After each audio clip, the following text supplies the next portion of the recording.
1,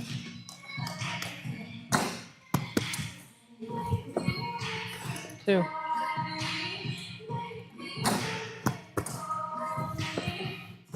3,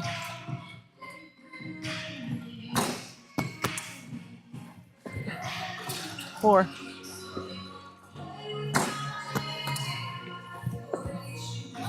5,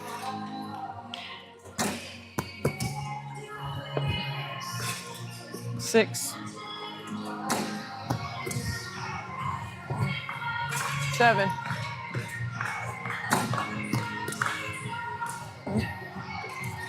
8,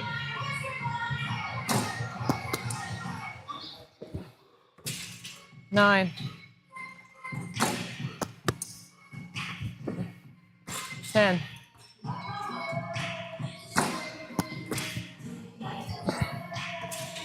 11,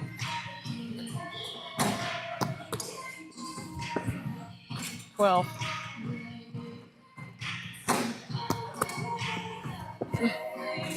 13,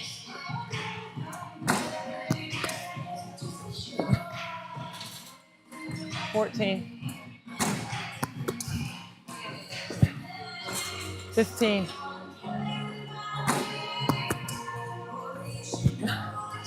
16,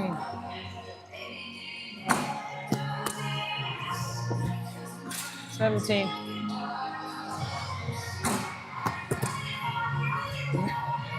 18,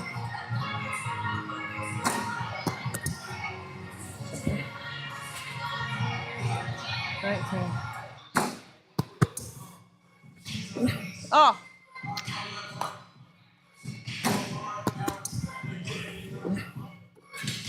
20,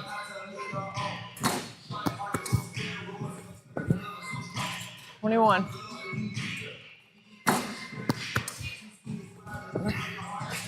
22,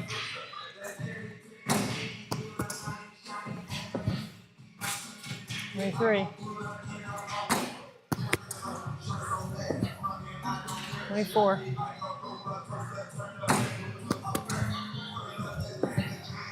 25,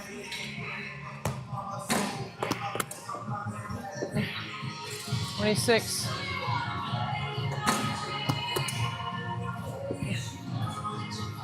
26, 27,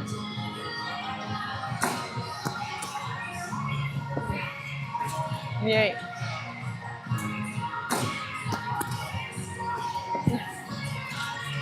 29, 30,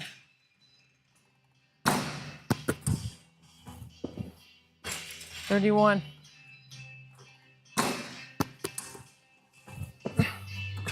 32,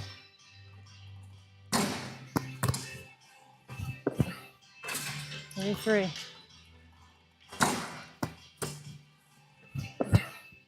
34,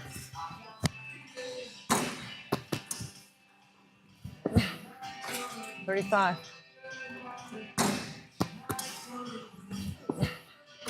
36, 37,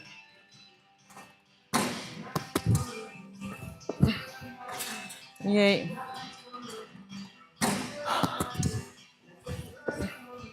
39,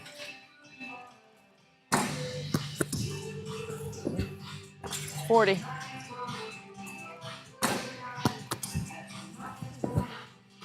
41,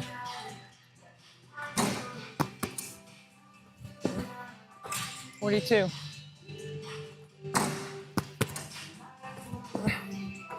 43,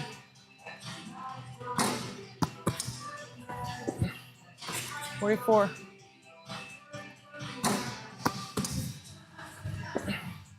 45,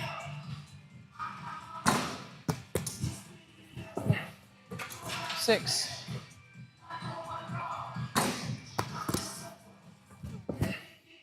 47,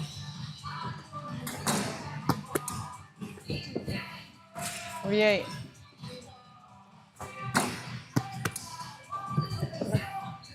49,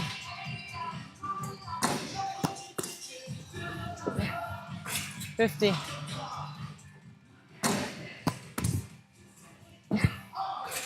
51.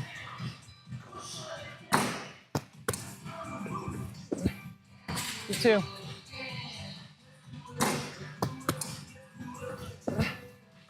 53.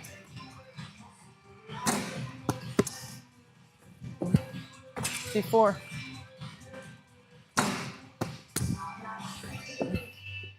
55. 56.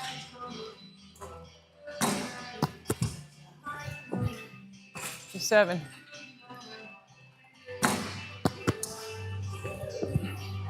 58.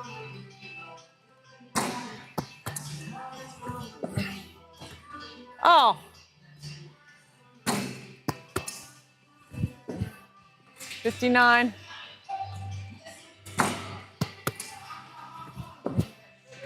60.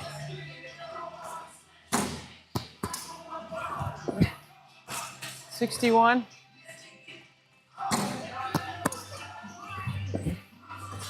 62.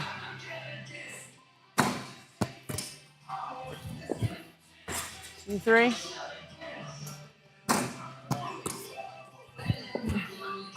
64.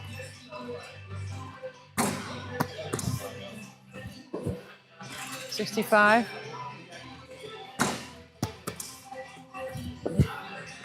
66.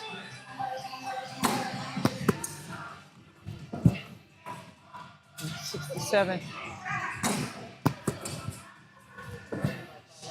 68.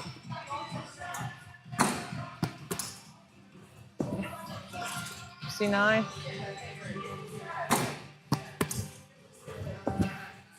70.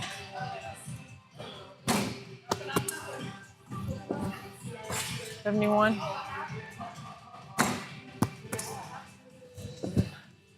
72.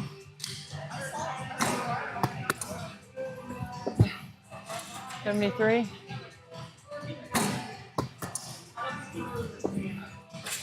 74. 75. Oh, oh, thank you.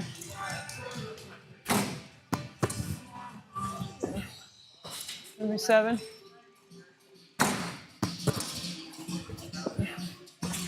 78.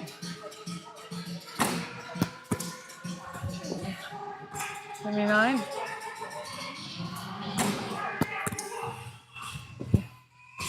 80.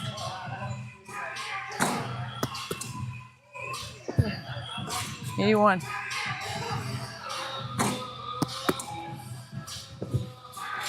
82.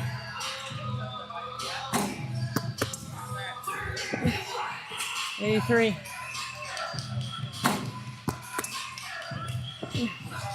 84.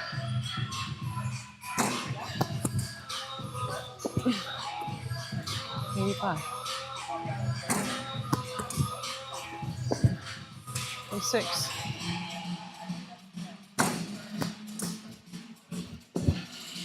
87. 88.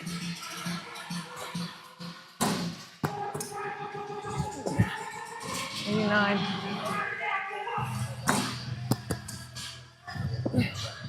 90.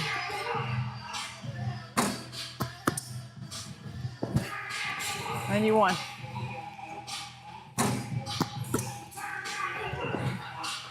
92.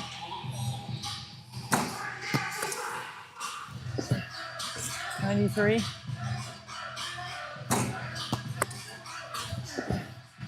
94.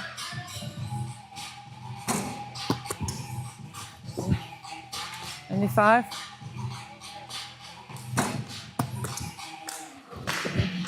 96.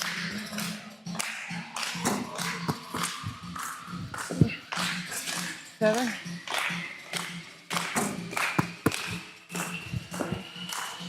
98.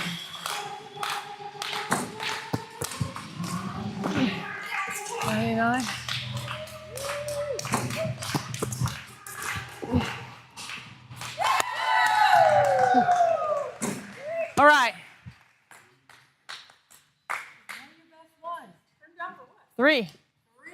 Miss 3.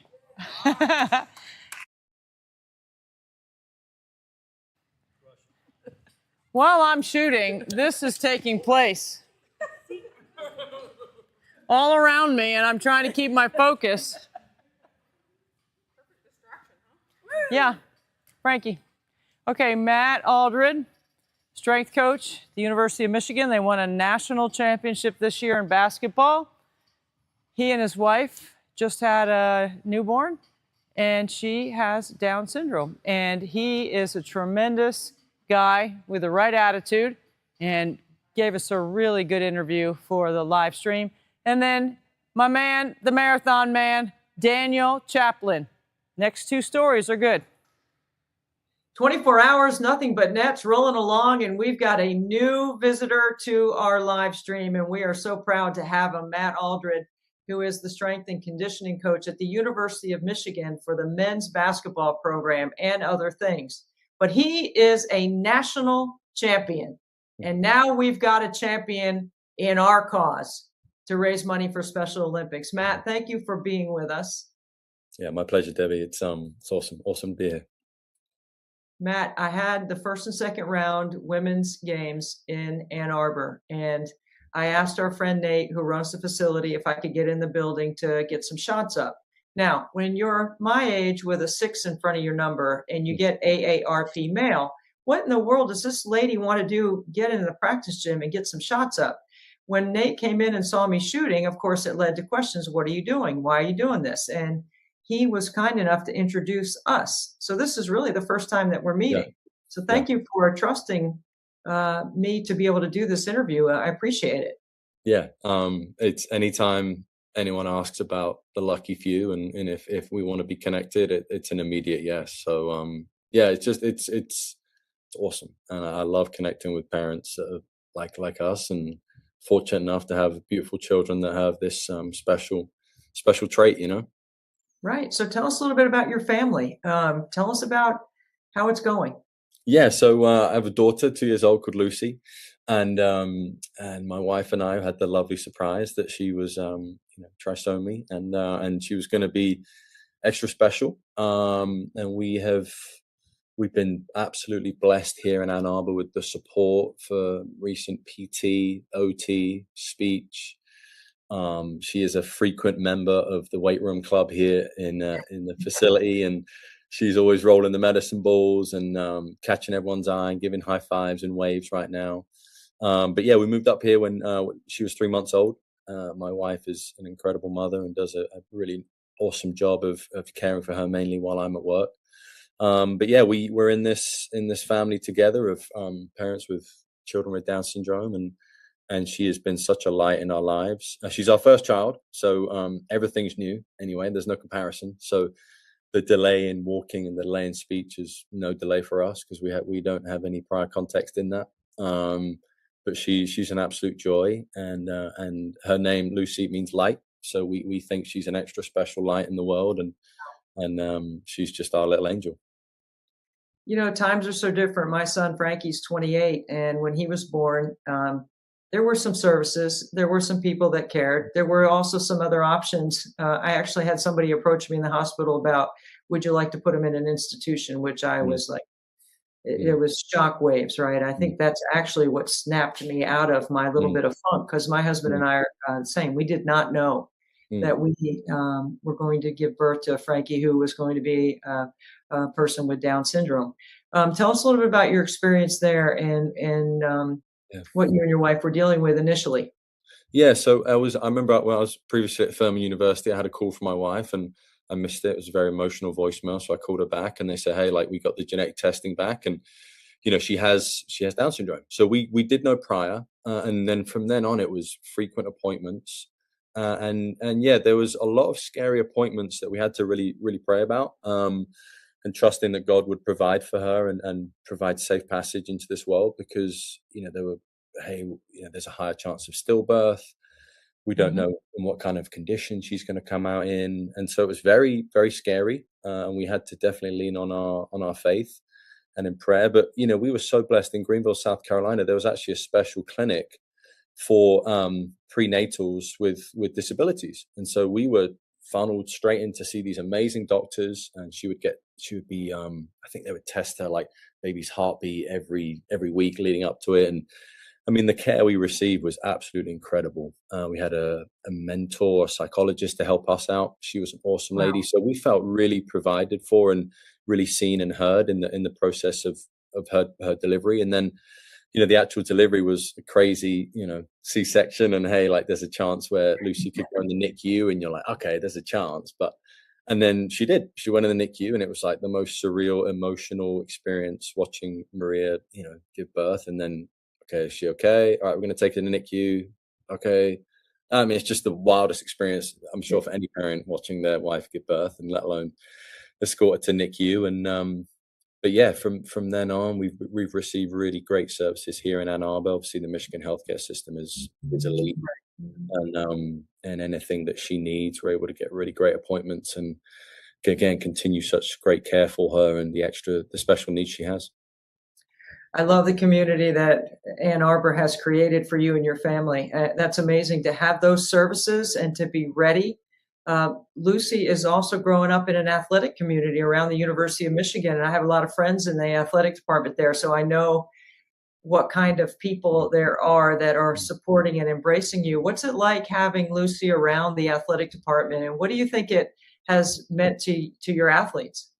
Yeah, I first off want to credit our head coach, Dusty May. The work environment he has here is it's beyond amazing. Lucy was with me here this morning for an hour and a half, just walking through the weight room, giving high fives. He loves playing peekaboo and hide and seek with her. Like he's on hands and knees, hiding behind chairs. Like it's absolutely incredible. He gives me every opportunity to be a present father. And I think in the college athletics, that's a rare thing. So I savor that. I'm so grateful and blessed to be here. And that honestly is the cherry on top, is his work environment. And, we're on the road, March Madness, she's in the meeting rooms, and Ward's there, and the AD and every admin, and she's just walking around, and it's just incredible. And I think for the athletes to see any coach with their child is important. To be like, oh, Matt's here, like, oh, he's a dad. Like sometimes I forget that, right? You just see me as the strength coach, but to see me holding Lucy, and I can have a one-on-one session and Lucy can kind of be crawling around. And I think it's just really cool for the athletes to see that. Like we can bring our kids to work. We can normalize this, regardless if she has special needs or not. I think it's incredible to have children around, and for the athletes to see us be present parents and engaging and wanting me to give my wife time, and I have Lucy at work, I think is such a special thing for these guys to see. And with her physical appearance, yeah, if there's questions, or if there's any delays, I can comment on that as well for these athletes. So I think it really helps educate them. I think what you're doing is awesome in raising awareness and raising funds, obviously, for Special Olympics. And it's something I look forward to, and I'll cherish. I know when Lucy's of age, and maybe I can be a volunteer coach in Celine, and maybe I can offer my skill services for physical development, strength and conditioning side of things. I just think, but for athletes to see it, and the women's team, bless them, they're awesome as well. I think they just love seeing her, giving her hugs, and there's just extra love in the room when she's there. Absolutely. I mean, appropriately named Lucy, the light. I love it. I'm sure it puts a bright smile and gleaming eyes, that they see her and they just know that she's going to live her best life, and you're going to help provide that with your wife, Maria. I think that's exceptional. I do want to mention, because you brought up Greenville, you're aware of Clemson Life, I'm sure, and the Life program. And my son Frankie went through that program. Awesome. It's the most remarkable experience for families. There was a time when, and you're going to feel the challenges of raising Lucy, but there's also incredible opportunity now. There's options, and there's hope, and there's things that you can look forward to that you're going to get to experience that other parents won't get to. And it's going to be absolutely remarkable. Have you guys had a chance to meet some other people that have inspired you in this journey that you've been on so far? Yeah. First off, on the Clemson Life, I think that's always like a dream of ours, to have her be, somewhat independent as a child, young adult can be with Downs. So I think those programs and the videos you see of the fraternities and sororities embracing, these beautiful young adults is something that we aspire to have. And if not, we're going to have the joy of having Lucy with us our whole lives as well. So I think that there is uncertainty in the future of is there going to be a secondary diagnosis? Is there going to, like, we just don't know what her development's going to look like. But putting her around, typical children in Bible and Bible groups, in library groups, in story time, seeing her be bold and get to the front of the room, and just seeing her engage with other children is something that's really important to us. And then, obviously going forward, we hope the best for her. We're going to give her every opportunity to succeed. I'd love for Michigan to have a Michigan. I don't know if they do, but maybe that's something we can push. And I really hope at some point there's potentially a sensory room in the big house as well for the children with special needs. I think whenever we've been blessed to go to NBA arenas and even Lucas Oil Stadium, I believe there were special considerations for our special kids. So I think that'd be something that'd be really, really cool and raise awareness again.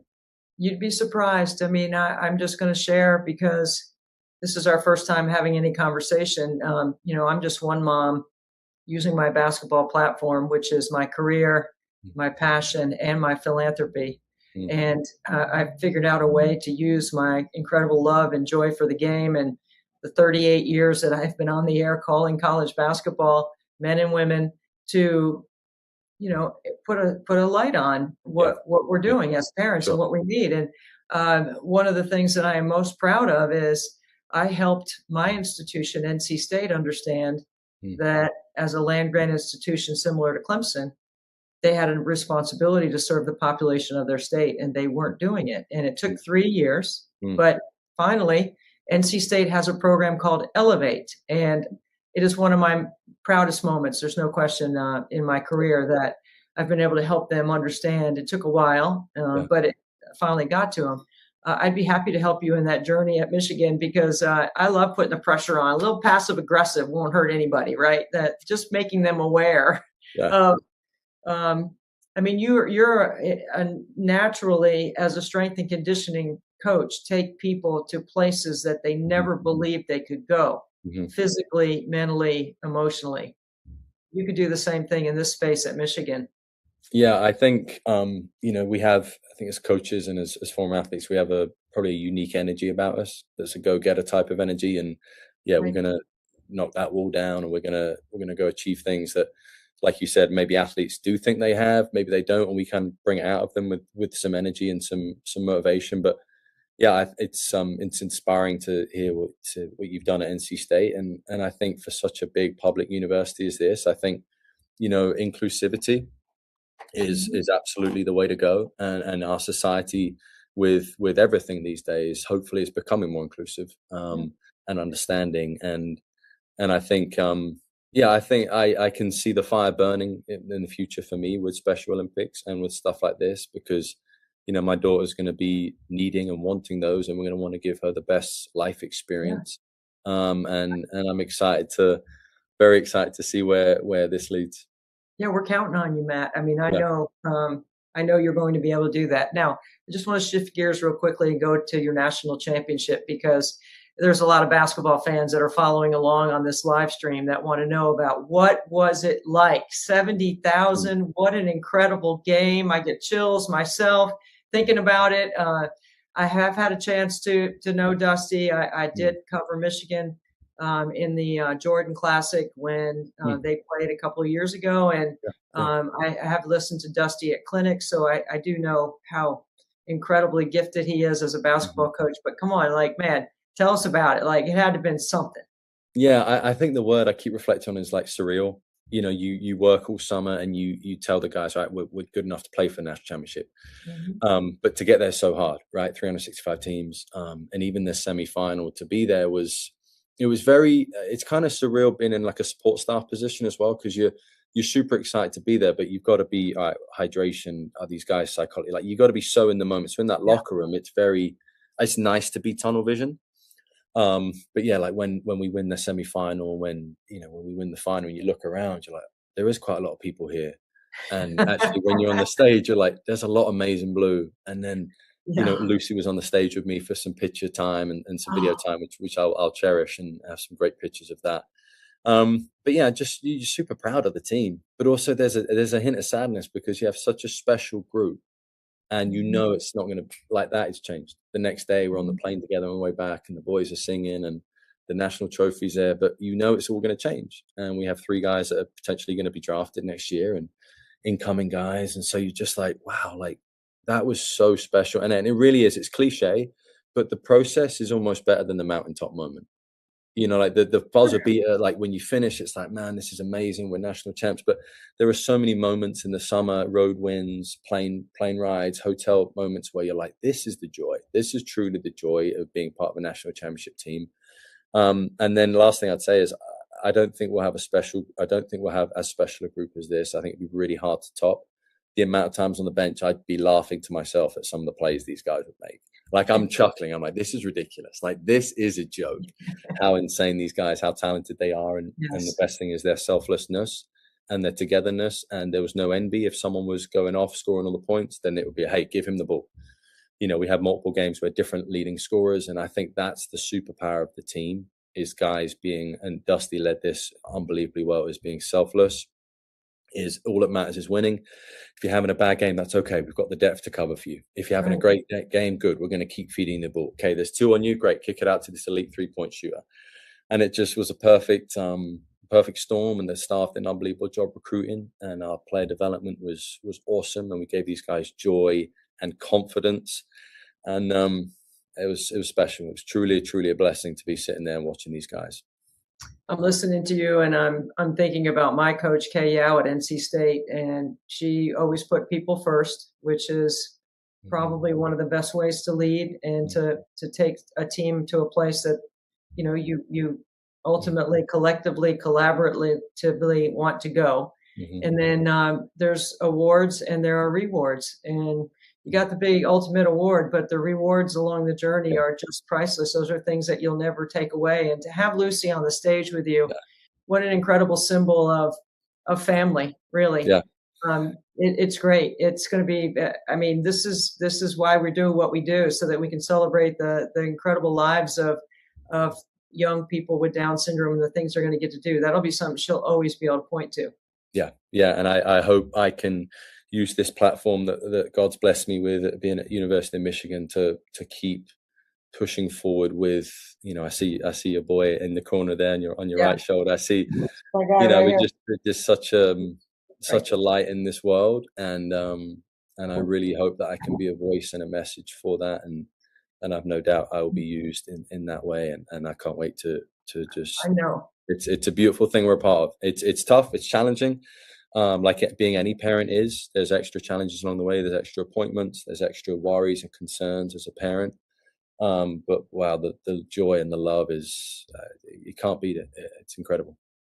It is, when you put people first. The best educators that Frankie had weren't the ones that had the special education background. The attitude was willingness, a willingness to figure it out, not just to comply to whatever the special education. And you get into the process and the IEPs and all that stuff, you're going to have to advocate and stand up. And I'm so glad to hear that Michigan and Ann Arbor have provided the kind of resources early on that Lucy needs, and that you guys can build your own platform with. But I'm just going to tell you a quick story about Frankie. He was 15. He was about 169, 170 pounds, trending in the wrong direction. My husband and I are both D1 athletes. He's the middle of 3 boys. I started thinking, if this is where we are and this is what's going to happen, I need to, if he's going to be, like you said, if he's going to be with us, if Lucy's going to be with you for the rest of your life, if Frankie's going to be with us, there's 2 things that I like to do. I like to work out and I like to play golf. I better figure out which one of those 2 he's going to want to do with me, because he's going to have to do those with me. So I took him up to the workout facility, our club. And the first day I put him on the treadmill and I put SpongeBob on TV. He lasted 2 minutes and I said, okay, awesome. Yeah. Way to go. Let's go. He left. The next day, 3 minutes. Good job. Way to go. I wasn't going to say, oh, you can do more. Whatever. Yeah. I just wanted him to, each time that we left the facility, I walked out the long way around so he could see all the people working out, all the equipment in the room. And he knew a lot of people that were in there working out. So they would shout at him, hey, Frankie, what's up? So after about 2 weeks, the time on the treadmill picked up. His engagement around other pieces of equipment was curious. He asked, he wanted to try, he started doing things. And then about 3 weeks in, I asked one of my friends that worked at the facility if she had somebody in mind that may be a personal trainer for Frankie, that no 15-year-old boy wants to work out with their mother, right? So she suggested this gentleman who, his name is Mel.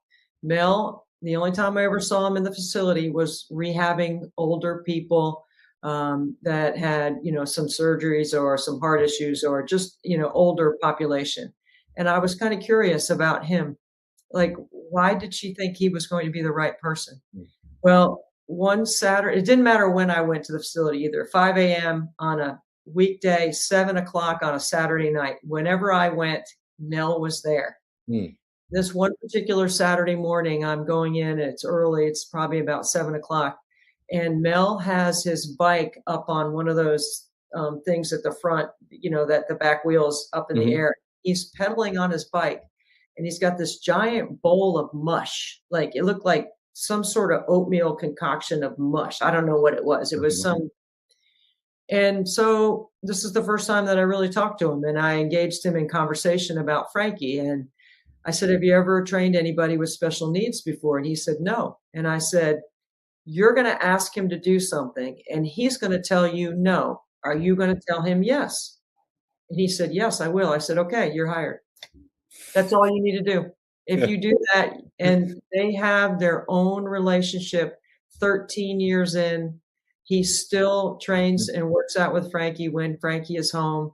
And we have another person that works out Frankie at Clemson. But it's a relationship that I don't think either one of them would want to change. It has been incredible. And I think, Matt, I know I'm sharing that story with you because you have a special gift also. And I know you're going to be able to do that for some families. And you don't even know yet. I bet I can see great vision for you on what you're going to create in the Ann Arbor community. So excited for you. No, I'm excited as well. And I appreciate you sharing that. And Mel, the impact that Frankie's had on Mel and the ripple effect of that is probably, it can't be put into words, There's a lot of athletes he trains now with special they'll needs. know all about. It's awesome. They need it. And that's what Special Olympics provides. And I look forward to continuing our relationship as Lucy grows and as our event continues to grow. I'm sure, this is our 8th year.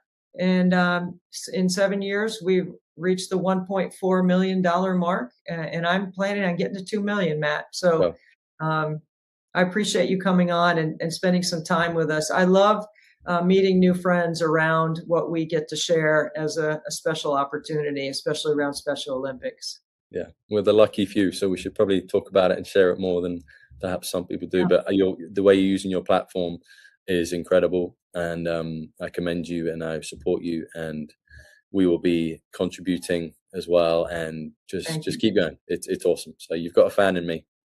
Hey, I'm going to shoot till my arm falls off. That's what I'm saying. As long as the back can hold up and the legs got a little something left in them, many years to come. Many years. It's not getting easier, man, but I'm trying. I appreciate so much you taking the time. Congratulations again on the national championship for a basketball junkie like me that works in it all year round. I just love watching people achieve their greatest achievement and goals, and you're going to do that with Lucy, I know as well. Okay. Thanks, Debbie. Appreciate you. Best wishes. Bye-bye.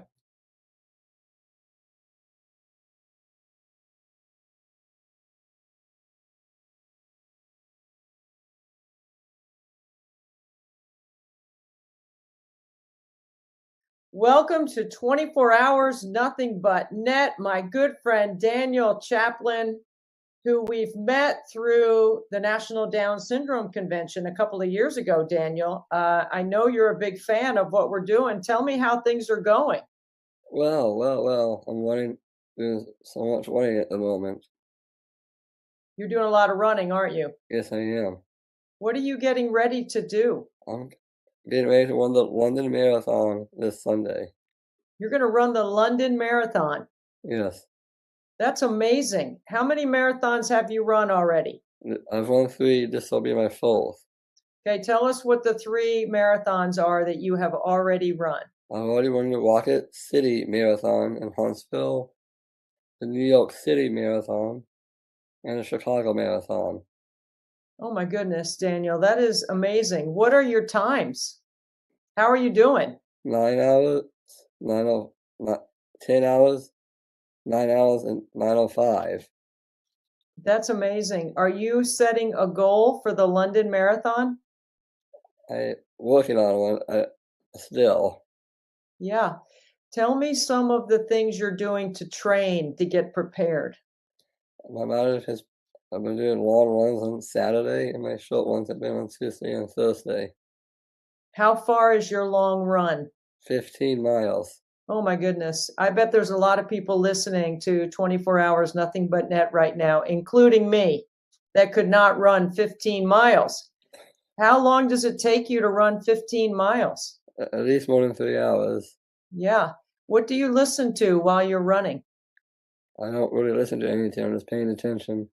You're just paying attention. Do you have a training partner? Yes, I do. I have a one coach, And tell me who your running coach is. Wendy Culver. Yep. And she runs with you? Sometime, but most of the time, no. Have you had to change your diet? For marathon, yeah, I've had to really work on eating for marathon training. Yeah. What do you eat? Waffle cookies, pancakes, grapes, and chips for race day and stuff.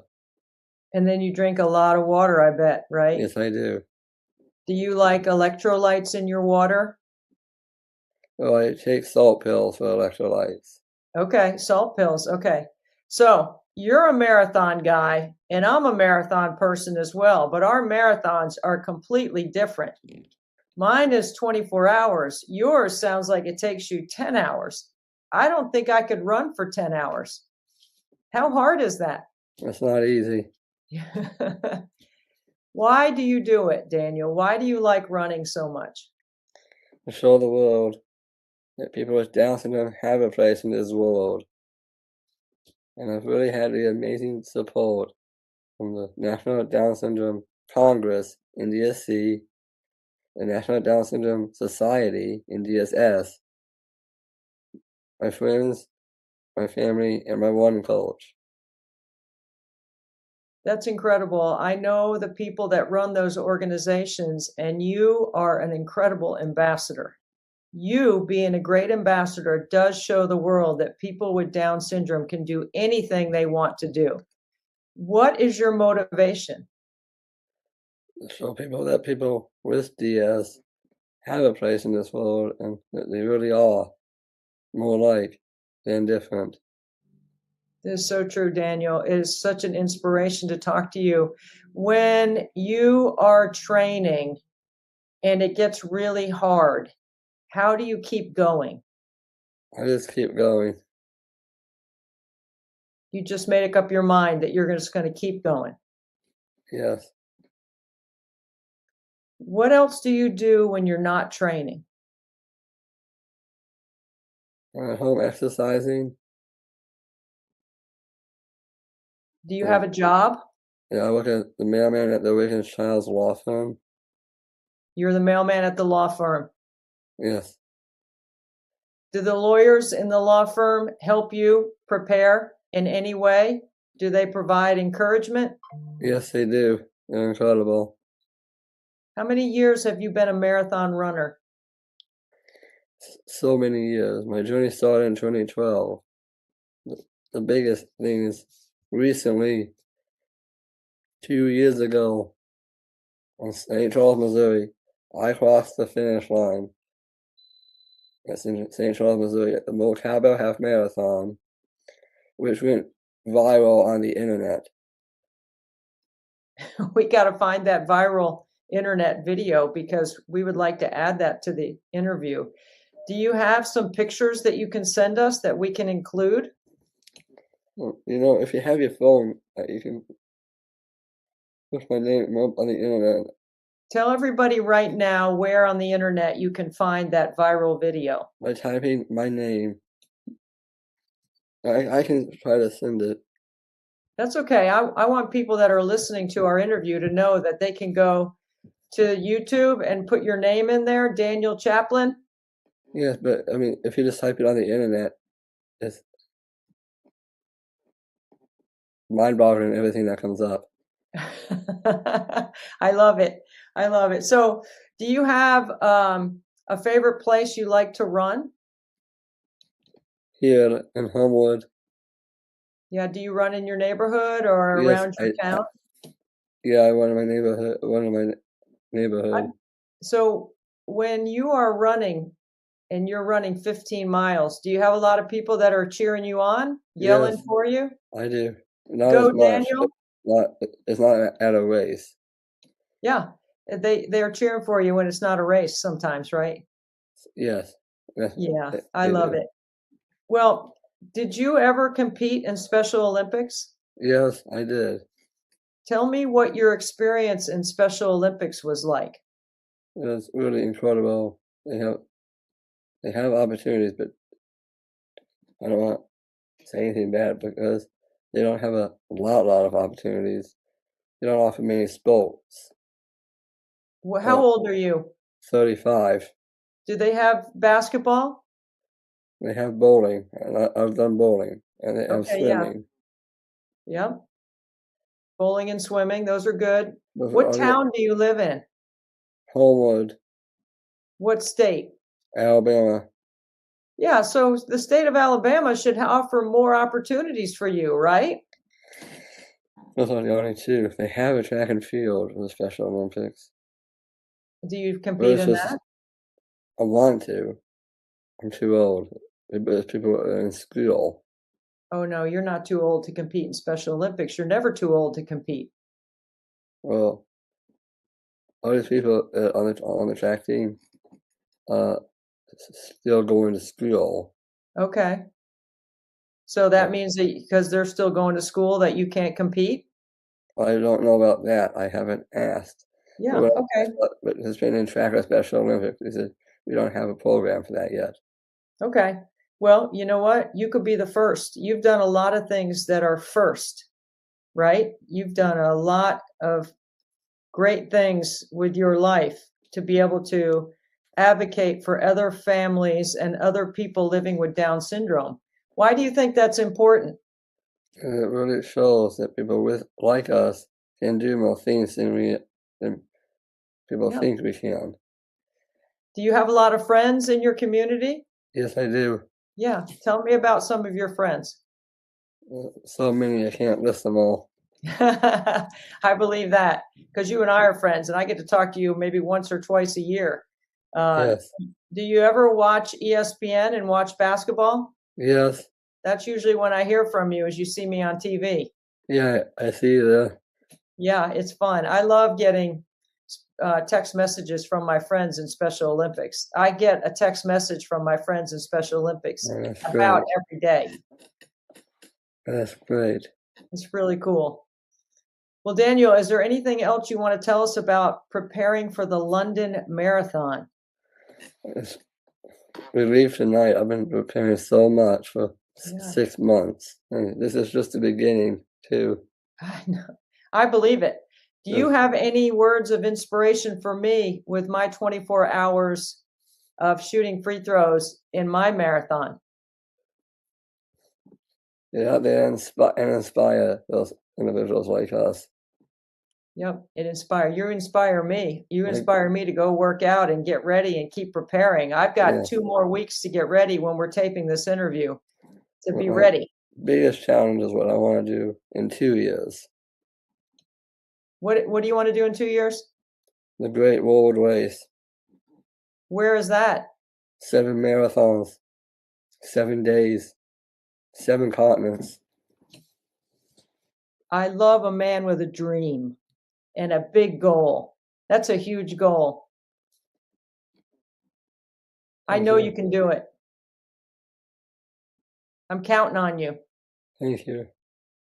Daniel, it's a pleasure to spend some time with you once again this year. And we're both preparing for our marathons.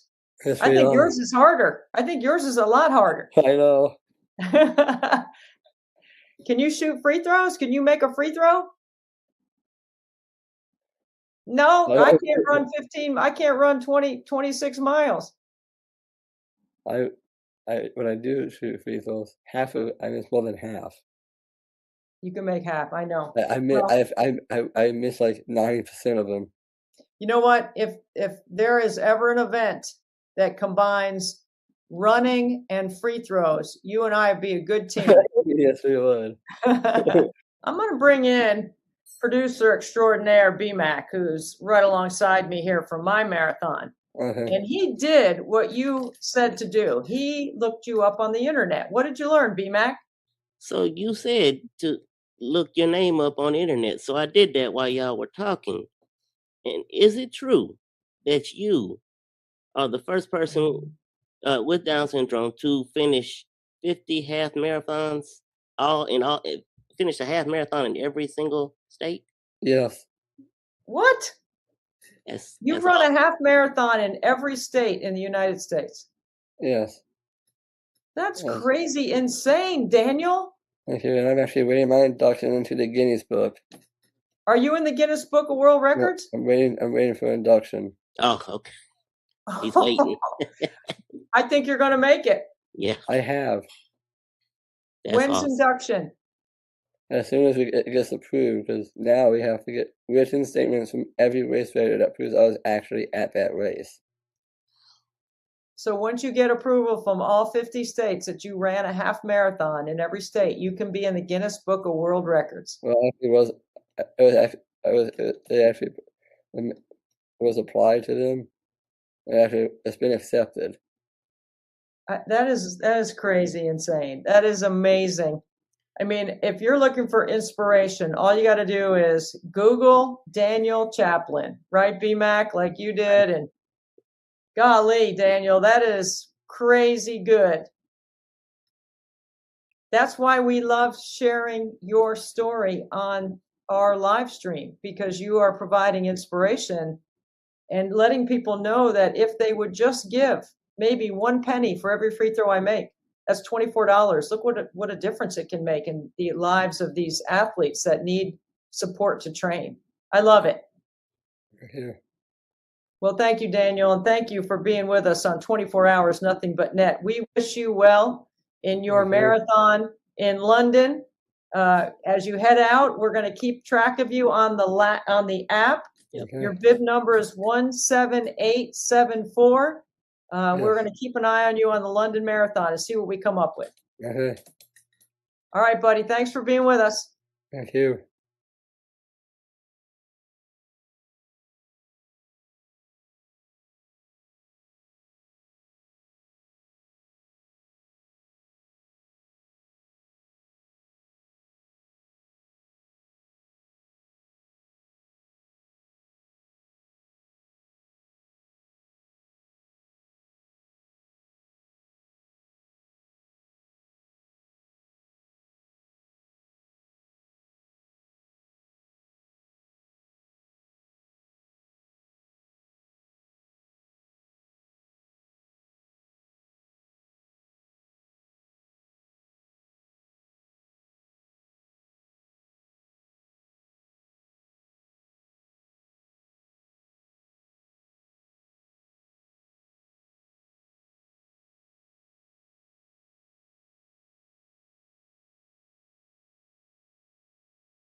I went to school here at North Central High School in Kershaw County. Once I graduated from here, I went straight to Winthrop University to get my bachelor's degree in special education. I came right back to my hometown to teach here at North Central High School. It was just from my hometown, it was where I was from, and it was just home. If you look at Kershaw County, Lugoff, Elgin, and Camden take up 1/3 of the land mass, but we take up 2/3 our attendance area, and we basically have about 510 students. So real rural, spread out area. Our administration has done such a great job of creating a culture of inclusiveness. Our student body, there's no separation. It's one big family here. We have students. We don't have non-disabled or disabled students, general ed students, or students with intellectual disabilities. We have students, and so they treat each other that way. It's always been good, but I've seen that grow even more since we've had the Unified Track program. When I first got asked if we wanted to do Special Olympics Unified Track, I wasn't against it, but I was kind of like, I don't know anything about track. But I was willing to learn about track because I wanted to give the students with disabilities the same opportunity that other high schoolers would have in regards to joining a team. So my daughter Anna is a special needs student here at North Central High School. This is her 4th year, and all 4 years they've had a Special Olympics Unified Track team. The first year we just had a meet at Catawba Ridge High School and here at North Central, and since then we've been able to add some more events. I've just seen her grow in her participation and her love for the sport. So Special Olympics Unified Track and Field is a team that combines students with and without disabilities. It helps promote inclusion, and it also opens the door to create and build friendships. I decided to join the Unified Track and Field team just because, well, Ms. Sellers emailed me and I thought it would just be something that would be fun since I haven't interacted with them really before.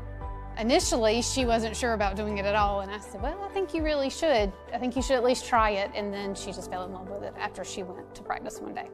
It creates a sense of belonging for all students because all students are included. So it doesn't matter if you have a disability, it doesn't matter if you don't have a disability.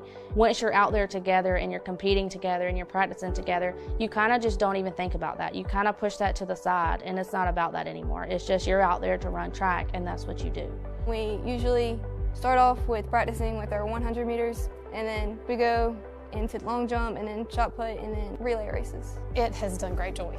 It has increased Lacey's confidence. She has completely come out of her shell, out of her comfort zone, watching her cheer on other teammates, not just from North Central, but other schools. Lacey nice. Lacey teammate on. I cheer Lacey on too. I definitely see them like on the sideline, just like cheering me on and like just clapping for me. So it does make me feel good. She already knew the people that were in her self-contained classroom, but she's had an opportunity to meet regular ed students that she wouldn't normally have a chance to be around on a daily basis. So just to build friendships with them, and when they see her in the hallway, they will speak to her or say hey, and that means the world to them. One thing I've seen is students who I would say generally might not participate in a track program or maybe even in sports in general, they participate in this. I think the biggest challenge for me as an athletic director, just being in a small rural area, is finding opponents, finding competition. I would love to see more schools involved, especially local schools. It creates a positive environment within the school when everybody's involved and everybody's cheering for one another. Our students come out to watch our unified track teams compete. It is a really, really good feeling that just boosts the morale overall in school. So I've gotten tons of feedback from parents about this program, and all the parents are super thankful that we created it because it gives their child the same opportunity that other high schoolers have to be a part of a sports team, but also to interact with other students. And then I also try to see maybe what are some skills in the classroom that the students may struggle with, independence or communication. So I may have them try to lead our stretches to get more practice with communicating or things like that. So I try to get skills from the classroom as well to incorporate during our practices. It is awesome to see these student athletes have these resources to where they can compete and showcase their skills. We just want them to make memories, make friendships that last a lifetime. And again, you know, we get them for 4 or 5 years, and we want it to be the best 4 or 5 years of their life.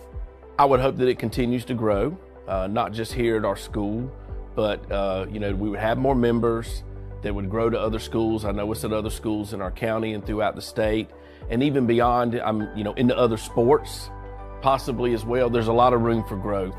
I see the impact on our regular education students. I think it helps them realize that, hey, they're just a teenager, just like me. They may learn a little different. And I would like to believe that for some of them, it has planted the seed that when they go off to college, they may want to consider majoring in special education. I'd probably say the most rewarding part was just seeing how happy it made them, like encouraging them and seeing the smiles it puts on their faces. The Special Olympics Unified Track and Field program is really a win for all. They compete, they have fun, they support each other both inside and outside of the classroom, on and off the track. They actually become friends and have a special bond. You know, they feel like really a part of something. Like, yeah, I'm just like anybody else. The student with disabilities gets something out of it. The student without a disability gets something out of it. The coach itself gets something out of it. But then also the fans that are in the stands cheering you on, everyone there gets something out of it. And we need more programs like this.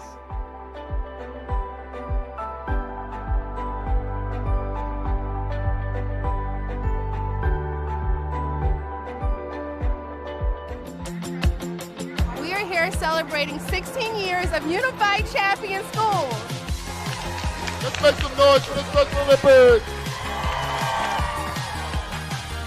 We are excited. We brought our classes, some of our Unified partners, and we just want to have a good time. It's kind of like a picnic and a rally and fun all rolled into one with great music. This is so exciting. It's my favorite event that Special Olympics hosts. Just basically a big pick-me-up, and it is a big way to celebrate inclusion and to celebrate being unified. So the Unified Rally means to me just everybody coming together from different backgrounds, different disabilities, different abilities, coming together to all celebrate all of us as one. So unified means that everyone's included no matter what they look like, they sound like, what their abilities are, no matter what. And I feel like being unified is just being together and being able to celebrate our differences. My favorite part about today was seeing how many people want to be a part of this movement, how many schools, individuals, teachers, principals, everyone alike wants to be part of this inclusion revolution. There's any schools that want to be involved with this, is to come on out, well, because we want to see you to come out and show your school pride.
cannot believe the second win that has happened, or third. I'm not sure where we are.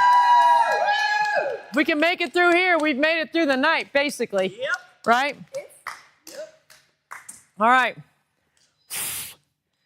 Music, please.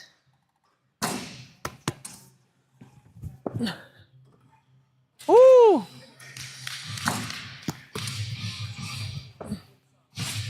Two.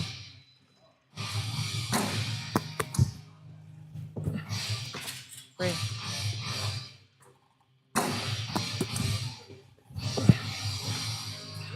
Four. Five.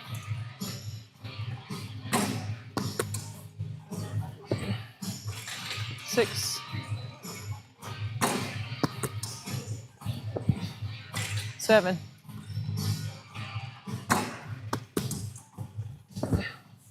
Eight.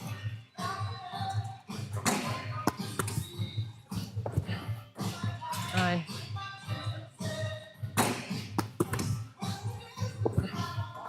10.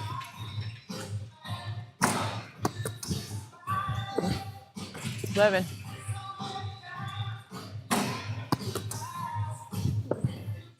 12.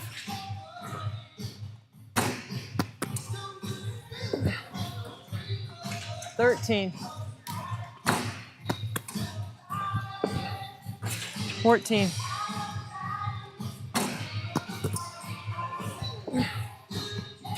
15. Oh!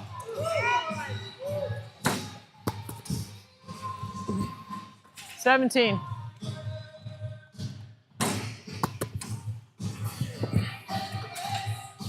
18.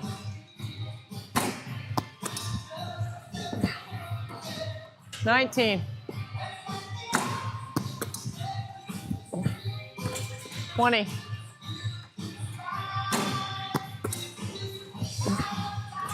21.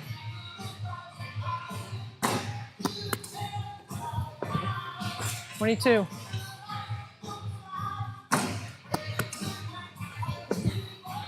23.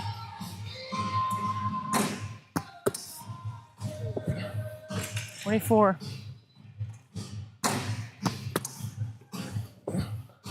25.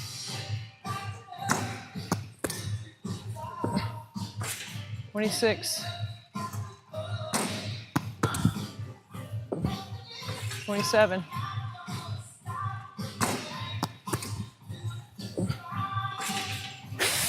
28.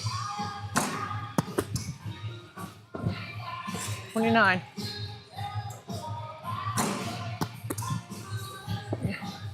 30.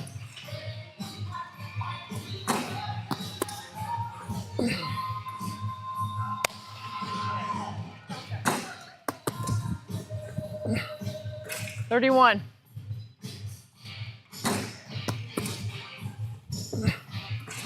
32.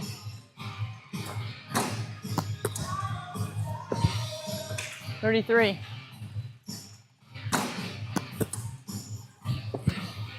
34.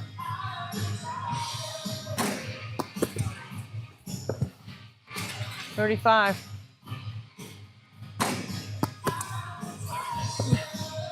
36.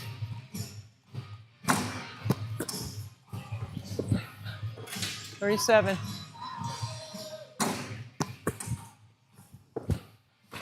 38.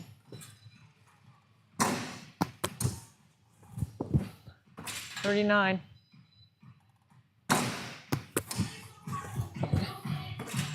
40.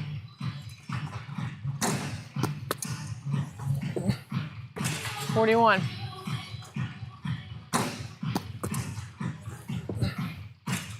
42.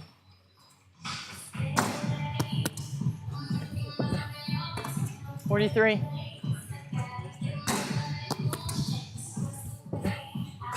44.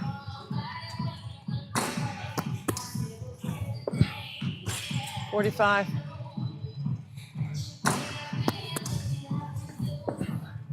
46.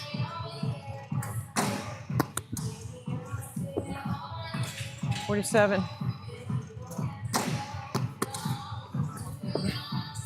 48.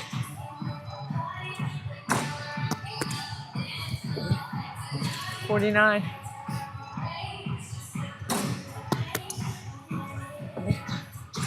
50.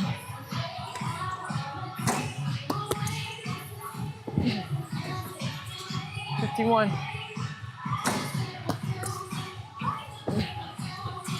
52.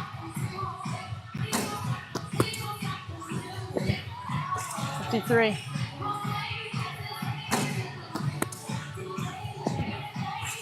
54.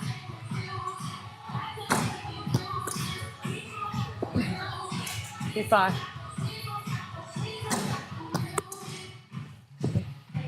56.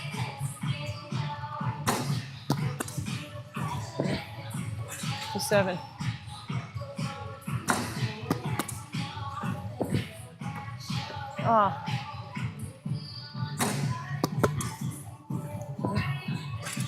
58.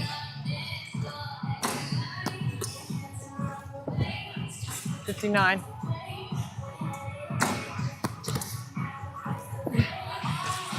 60.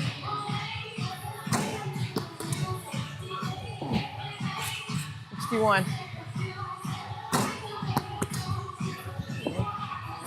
62.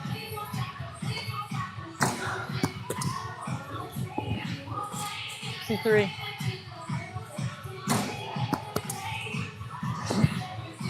64.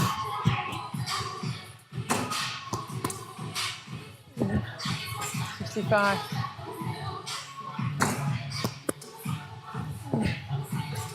6.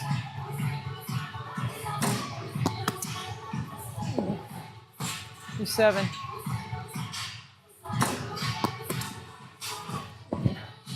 68.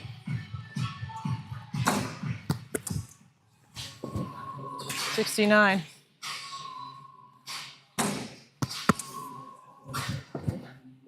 70.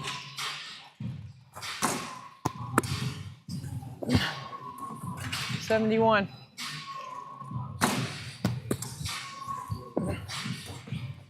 72. 73.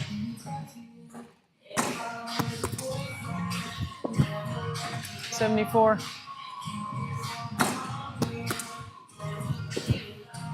75.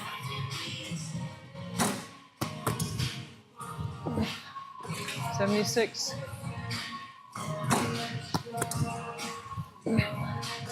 77.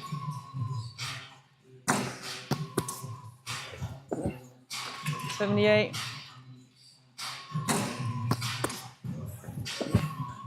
79.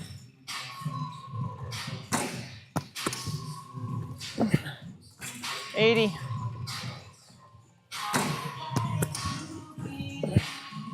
81.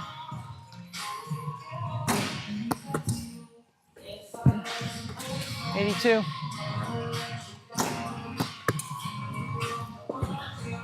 83.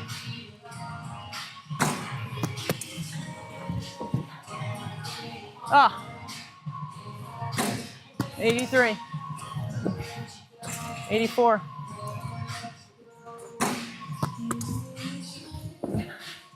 85.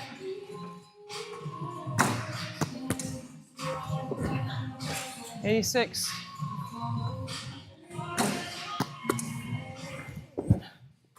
87.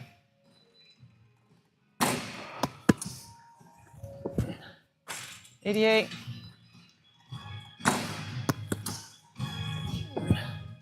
89.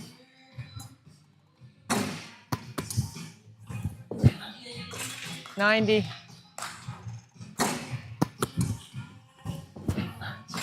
91.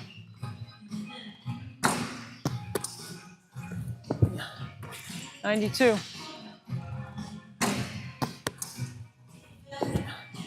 93.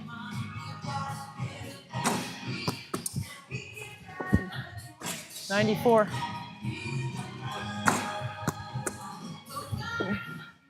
95. 96.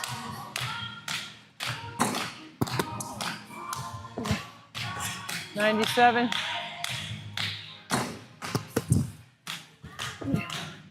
98.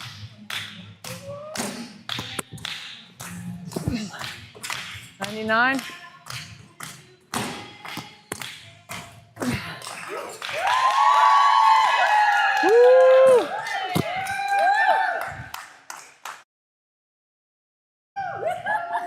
beautiful. Woo! Thank you for coming. Looks like coffee. Wow. Okay. So in my training, I always consider like 2, 3, 4, 5 in the morning to be my hardest hours. And that's what I think about when I'm working out. So I think about being physically, mentally, emotionally tough enough to make it through those hours. And it's not just me, it's the team around me that has stuck with me. We got some warriors in here. I mean, I already knew they were great teammates, but man, they've showed up. So we're good. We're going to get an update when the sun comes up of where our amount of money is. I think through the night, we've raised some money. So we're hoping that we're going to be over 1.5 when we check. We should be really good. I think we're going to get close to 1.6 before the day is over. Happy Mother's Day to everyone out there, by the way. And so, all right. I told the story earlier about the truck, the mobile fundraising unit from Texas. So the CEO of Texas is a gentleman named Tim Martin. Tim Martin called me 2 years ago and said, "We love what you're doing. We love the idea of 24 hours. We want to create a mobile fundraising unit that we can use around the state of Texas, but we're not just going to create one, we're going to create 4. And we're going to put 4 baskets on it and 4 Dr. Dishes." And I said, well, great, because Dr. Dish is my partner. They've been with me from year 1 into year 8. Helps me train and get ready for the event. Tim Martin did not want me to drive the truck, but I talked him into it.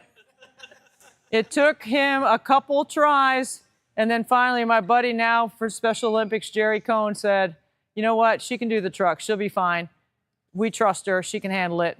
And it was less expensive than the $10,000 flatbed truck it was going to require to get it here. So my sister Denise and I, we chugged along, and we made it. And so the truck has been great. We've used it at a couple of places while it's been here in the state of South Carolina. It's getting ready to go back to Texas because it was only on loan.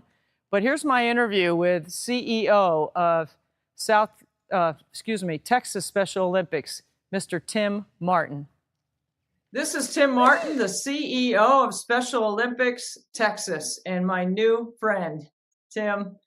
Wow, 24 Hours Nothing But Net is in its 8th year. We have raised $1.4 million. You and I have done a lot of good work together. You've done most of it. I'm just doing one event. But tell us a little bit about the state of Texas and about Special Olympics Texas. Yeah, absolutely. You know, I arrived here in Texas about 8 years ago now, and it feels like 3 days. It's just it looks big on the map, but I don't think it does it justice. And as we go through here, what we've found is we've really adopted a philosophy of taking our programming to the community. Our idea is it doesn't matter. You give us a patch of grass or a parking lot, and we can give a world-class sports experience to our athletes. And we've really done that. And part of that mobility plan and that awareness plan was us grabbing onto the Nothing But Net and your celebrity status to really draw attention for our athletes in their communities. Well, I don't know about the celebrity status part of it, but I can tell you this. People ask me, because you have loaned us the truck, and everybody knows what I'm referencing about the truck because we are very public and very proud about the truck. About 2 years ago, I think it was about 2 years ago, you called me and you said, hey, this is our plan. We've got this idea and we want to take some mobile fundraising units around the state and we want to put your branding on it. And I think my reaction was, what? Like, I was so overwhelmed and brought to tears, honestly, because 24 Hours Nothing But Net was just a simple idea. One mom, one idea. Didn't even know if I could do it. Didn't know um, if I could complete the task, if anybody would give, if anyone would even watch on the live stream. But here we are 8 years in, and you've built 4 of these trucks, and it's amazing. It's really amazing. Tell us how about the custom of the truck and what it took to put it together.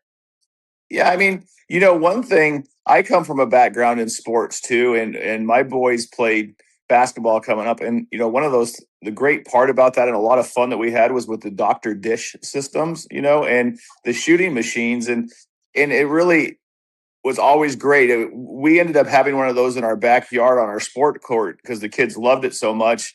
And when we did that, it was the star of every birthday party, everything else. So I said, how can we get out to the schools? Because we used the 24 Hour Nothing But Net mostly as an awareness tool. It does raise money, but bringing in schools and working with PTAs to support their inclusive sports programming in their schools and for allowing them to use it to raise dollars. And, that piece, I knew that it would draw attention to it. I knew that it could be used in so many positive ways. And you already had a concept that was set up. So to be quite honest, I don't usually come up with good ideas. I just steal an idea and add pieces to it. And we just had that benefit here. We, like I said, the mobility, we have a whole fleet of vehicles that put on events, and this being added into it really helped.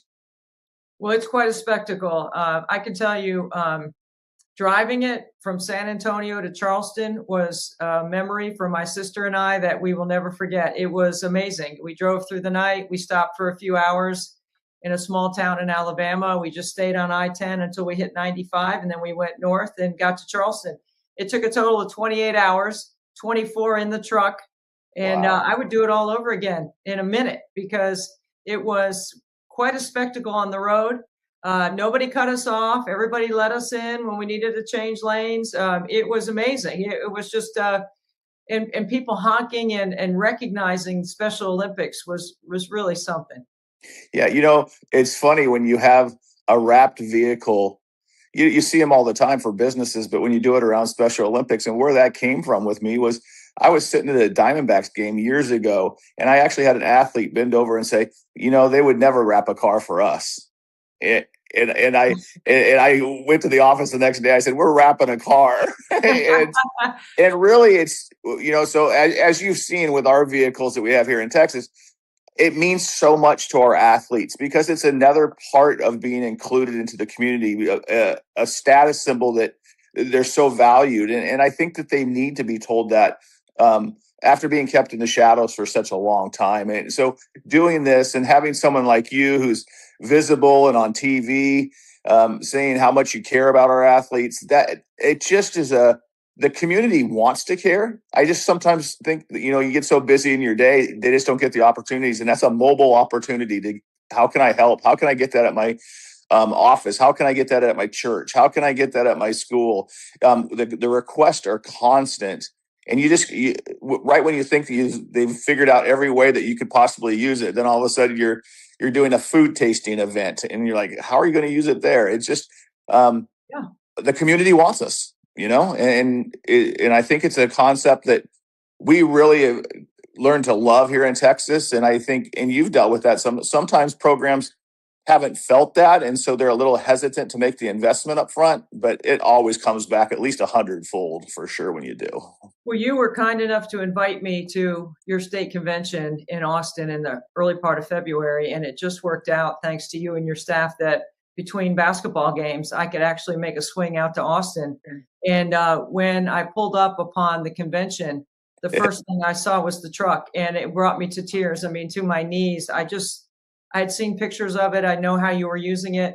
But when I literally I saw Frankie in that truck. I saw my son. And I think when you feel the power of what you can do in making a difference and how it makes you feel, like giving is such an important skill that everyone needs to learn. How do you share that message about giving around Special Olympics? Well, I think, like I said, the biggest thing is it's not a hard message to share. the need is very obvious. Our athletes need more opportunities. I just don't know if people always know how they can get involved with Special Olympics. I think they think it might be complex. I don't have time to volunteer for a whole season, or I don't have a whole year to give. And the reality is what you end up doing is when you figure out you can come out for a few hours, then we got you. And then you are committed to year round. And how do I not fit this into my schedule? Because I think the magical piece, and people often misunderstand that about the athletes at Special Olympics, is they don't have disabilities. They have abilities we don't. And that ability to change the human spirit, it's something when you get around it, you become a better person. You learn to love people more, work harder, understand what a team feels like, understand what someone might need your help, but someone who you think couldn't help you has helped you more than you ever could imagine. That it's just, we actually put it on our volunteer shirts, caution addictive, because it is. I don't think I could have heard it any better way than the way you just described it.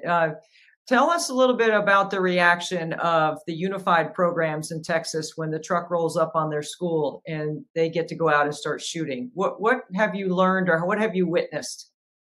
Well, I think at first there's always a natural fear when you meet a new population, something that's different. And whether we like to say it or not, schools have come a long way, but still most of our athletes are segregated. They're in separate classes. They don't get to spend the whole day.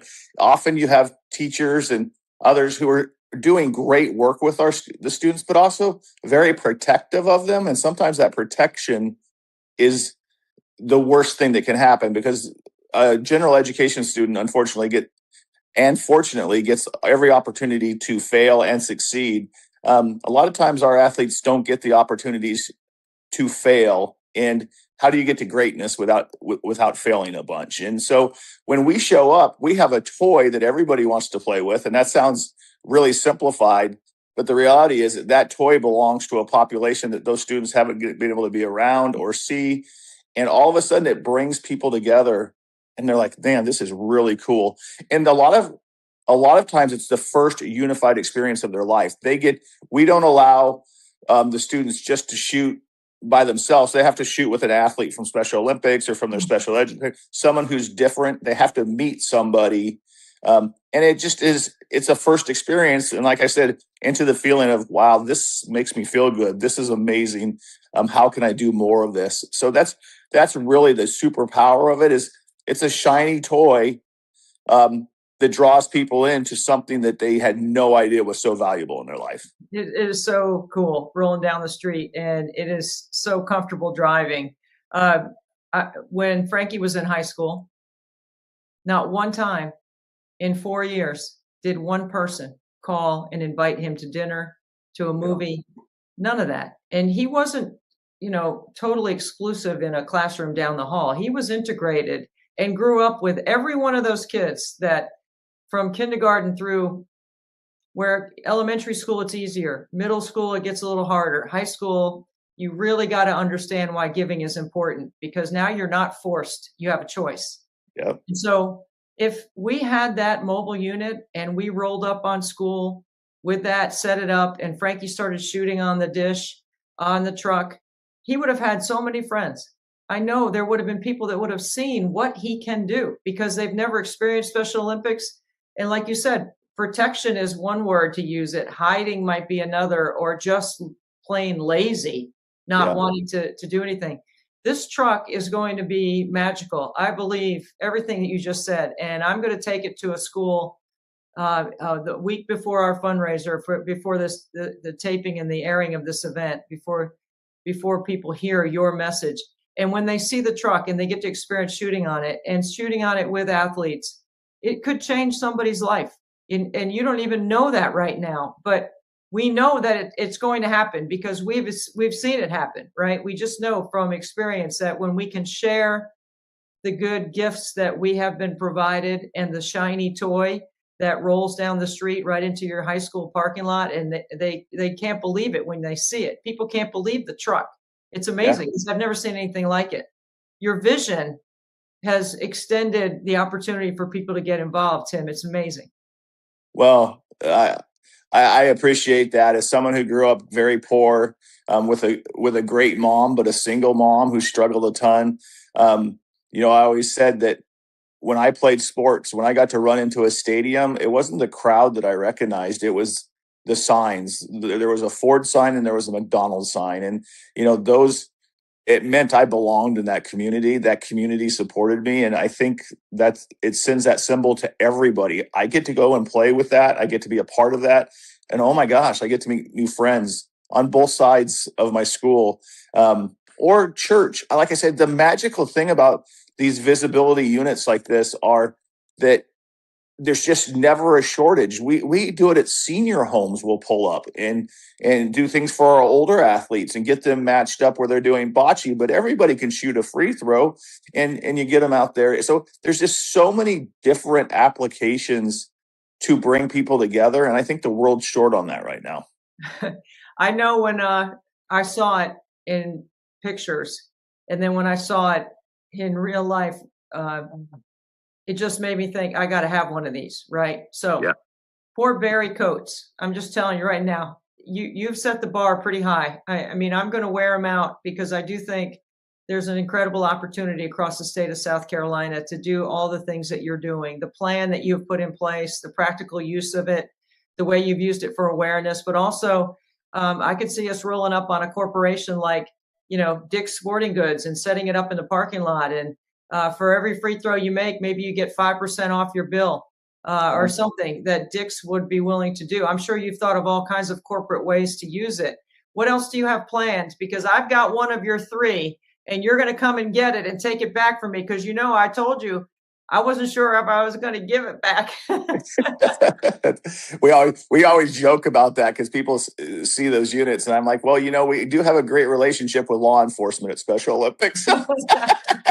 And, but in all seriousness, yeah, we've seen so many different applications. Car dealerships love it for their specials to bring people in off the street, and I don't care what their motivation is, Debbie. There's that bringing people together doesn't, I always tell people they're like, oh, that could be selfish or that's not real. Well, who cares? Because once you get there and you have an amazing experience and you're in the lives of our athletes, it's going to be great for both sides. So I don't care what your motivation is. And like I said, so there's so many different plans. The universities, we've been doing it for tailgating. That's a big thing in Texas, as you know. Tailgating parties are absolutely amazing for this. And you have our athletes come out and they kind of are the designated shooters at each rim. And, you can have 4, you can have 40 if you want to and rotate them in, but there's never a shortage of people coming by saying, I'll do that. I think what we have to get is a competition piece on this. And one thing that I've talked to my staff about, I would love to do an annual competition where you shoot 100 free throws and your percentage there, and you pay $10 or something to do it. Because you and I both know we're extremely competitive. If you beat me in free throws, I'm going to spend $100 till I beat you in free throws again. And that's just the way it's going to work, And I think if we could ever get to that level, competition for a good reason is a great thing. I agree. And I think karma is a really important thing. That's why I'm so cautious about my 7-year percentage of putting it out there. I'm more interested in the 1.4 million that we've been able to raise in 7 years shooting free throws. But my 7-year average is 93. And that means that, over the course of 7 years, every hour I'm missing an average of 7. And I have missed I've had some big numbers, so I've had some very small numbers too, where I've only missed 1 or 2, or I haven't missed any. So I'm training and working and trying to make it as competitive as I can, because I really do believe, Tim, and you can back me up on this if you agree. The better I shoot it, the better the story is. And mostly it's because I am a mom and Frankie is my inspiration and motivation. But also, I like to say I am getting AARP mail. It's not getting easier. I've got a 6 in front of my number now. Yeah. Yeah, I think competition keeps you going in life. It really does. And I think, like you said, working hard, whatever your reason is to work hard. But once you get our athletes in your life, it's even more. I don't know if you saw the video recently, but the West Texas law enforcement challenged me to do a polar plunge. And they said they would raise $50,000. Well, they didn't do it by their event. So I'm like, oh, I won. And they kept fundraising and they got to 50,000. So I got to jump in the cold water, and I always swore I would never do that. Now next year, I've told them I'm not doing it again unless it's $100,000, and they're like, no problem, we got you. So it's I think that it's good for all of us to challenge ourselves constantly too in life. If you ever stop growing or pushing yourself, it's just a waste of time. We're on one of our new strategies in our organization is called the big swing. And I tell my staff, our athletes, if we want to play it safe, our athletes have had safe their whole life. Like we talked about, protection, stay off to the side. Oh, you might get hurt if you do that. Well, in the real world, when individuals get hurt trying something very difficult, we celebrate them. And you try because you have that chance, and that's how you become great. And so I always tell everybody, I said, we need to take whether it's business, it's something, new ideas, innovation, we have to take big swings. I go, because even if you miss, it still moves a lot of things and gets people thinking. I said, nobody gets super shaken up when the single hitter walks up to the base, but when Aaron Judge walks up to the home plate, people start to nestle in their chair and say, here comes a big swing. He may not hit it, but there is a consequence to that action. And so big swing is what we're focused on in our strategic plan for the next 5 years in Texas. And this is part of it. This we're actually doing a high stakes cook-off competition. Everything's around competition too, but it's bringing new groups of people into the lives of our athletes so they could experience the greatness. Well, I'm overwhelmed with your leadership, your vision, your incredible passion and care. That's why the state of Texas is so successful in providing opportunities for your athletes.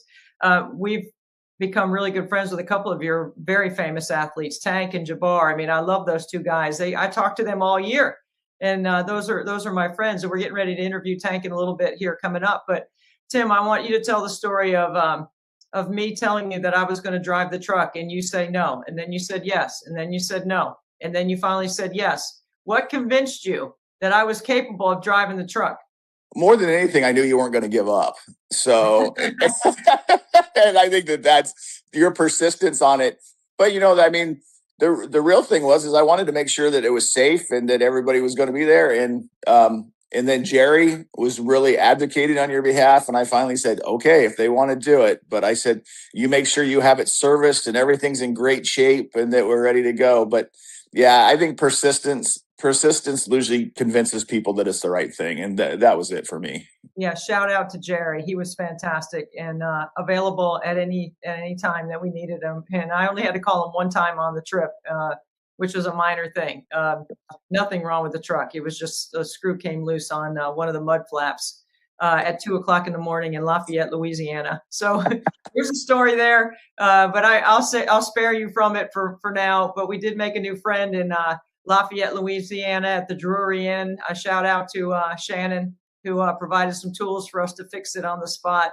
But I am so grateful for everything that you have provided to help us with our event, to put our branding on trucks across Texas, and to share our story, which is similar to a lot of people's stories. It's just that we had one crazy idea that worked about free throws. And I can't thank you enough for everything that you've done, Tim. And thank you for the use of the truck and putting it on loan. We are taking advantage of it, and we're very excited about it. Awesome. Well, anytime I get someone that's a champion for athletes, we're always willing to help. Well, you're the best. Tim Martin, the CEO of Special Olympics Texas. He's got a big state. He's got a big heart to go along with it. Thank you, Tim. Thank you, guys.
So I am now a single parent, and I have 5 kids, and Taylor is the oldest.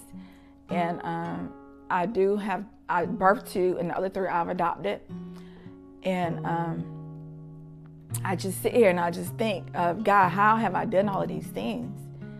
The day after Christmas, Taylor was engaged. And I'm thinking, here I am, single, and you are getting engaged. And it was the sweetest thing because, again, this was a goal of Taylor's. This is something that she wanted. And he's very funny, and handsome, and good looking. He's my everything. I love him. Oh, that's so sweet. What's his name? Nick Martin.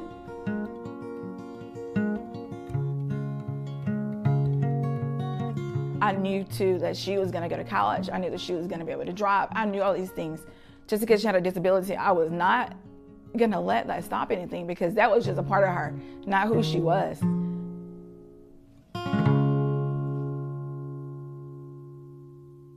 At the time I was married and I was a young mom. I think I was 22. And Taylor, like I said, we didn't know the gender. We definitely didn't know she had Down syndrome, so it was all a surprise. And so I'm Taylor's aunt, but it's like I'm Taylor's mom and her best friend and everything in one. And it was perfect because once she had the baby, I worked at night. I went to school at night. I kept Taylor during the day. I kept her every day. Her mom worked. I know she worked the rest of that year. I want to say she worked for 2 more years before she became a full-time stay-at-home mom with Taylor. So I did go through all of the stages of grief. I really did. And but that was normal because I loved my baby, but I just knew that my daughter was gonna have to live in this cruel world, and I think that scared me more than anything. I remember getting a phone call from the doctor. I was at home by myself. It was myself and Taylor. And it was about 8 o'clock, and I thought, why are they calling me about 8 o'clock at night? And all right, so I hear that you have a fiance. I do. Yeah. Yes. When and where did you meet him? Okay, I met him July 8th in Dallas, Texas.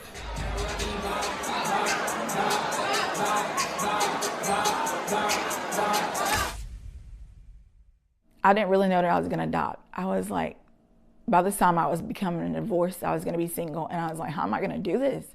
Before Taylor was born, I was a foster parent. And after she was born, I didn't foster for a little bit, but it was still something that was tugging at my heart. So I knew that God wasn't done with me yet. He loved to dance. He loved telling jokes. And he is a mess. He's a mess? He is. Okay. We call, we text each other. When we were in Florida when Taylor realized she had Down syndrome, like all this time, I'll talk about that too. Okay. So yeah. So Taylor didn't even know she had Down syndrome until she was about 8 years old because it didn't matter. Like I said, it's a part of her. It's not who she is. It's just a part of who she was. And so we were at a convention. We were in Florida. I remember. I can see the room right there. And we were sitting in there. And we would go to the convention every year because the convention definitely did help me to be who I am too. I learned a lot about Down syndrome, and I learned about that was my family. It really was. NDSC, National Down Syndrome Congress Conventions, that was my family. I would go every year because I needed to be with them people. I needed to be with people that did look like me, that talked like me, you know. Because you don't meet people every day that has a child with a disability or Down syndrome. You just don't. She met her friend, whose name is Nick, about 8 years ago at the National Down Syndrome Congress Convention in Texas. And they've been going strong ever since. And so for him to ask her to propose to him was the sweetest thing. And to hear him pour his heart out to her was just so sweet. And so, yes, dreams do come true and real love does exist. I've learned that from Taylor. Hello, my name is spelled Taylor. But she was like, Auntie, I want to learn sign language. And I was like, okay, I don't know how we're going to learn it. She said, take it to the library. I said, okay, I'm going to take it to the Hart County Library. We went to the library. They had DVDs. And so Taylor would watch those DVDs every day, and Taylor learned to sign language. I was like, that is amazing. If I could just learn to do that, like, who can teach themselves how to sign language? She did it so she could conversate with one of her peers that was in her class. That is the type of person that Taylor is. She wants it, she gets it. And I'm still trying to learn how to do sign language. And sometimes she tries to teach the boys, and she teaches her little siblings, but it's cute to see them do it, but she does it amazingly. I remember Taylor was about 8 years old, and she saw all these people, and she started looking around, and she was like, wait a minute. And so we got back to the room, and Taylor said, I have Down syndrome. And she was like, these people look like me. We look alike. And I said, yeah, you do. And she said, well, do you have it, Mommy? I said, no. Well, does Auntie have it, Mommy? I said, no. Well, does Trinity have it, Mommy? Trinity's her little sister. I said, no. I said, just you, And I said, it's okay, Taylor. God made you just the way you are. She did have a good friend there that we will hook up with every year. And so I was able to say, she does have Down syndrome just like you do, Taylor. And so that gave some relief for her. She wasn't upset. It was just something that was new to her. And so I read a book to her talking about Down syndrome, and she understood it very well. And I would tell her that, God made her just like this. And that's been good enough for her. If you want to talk about coming home, did you want to come home? No, I don't like coming home. No. Why not? It's not for me. I'm ready to leave. Yes. Mm-hmm. I love that. I love that. You were ready to be independent, aren't you? Yes. I remember the first time she told me, Auntie, we had on Georgia Bulldog shirts. We were getting ready to watch the game, and she was like, no, I'm not wearing that. And I was like, what are you talking about? I want a Clemson shirt. I said, okay, well, we got to go find her one, but I don't know where we're going to find it at. So she been Clemson fan all that time, and I was like, oh, Taylor don't like Georgia Wright. And so Taylor said she was going to Clemson, so. Because we're all Georgia fans. We're from Georgia. I'm like, where does Clemson even come from? And but I told her as a little girl, I said, okay, Taylor, if you want to go to Clemson, we'll do it. We'll go to Clemson. I may have to go to Clemson with you, but you are going to Clemson.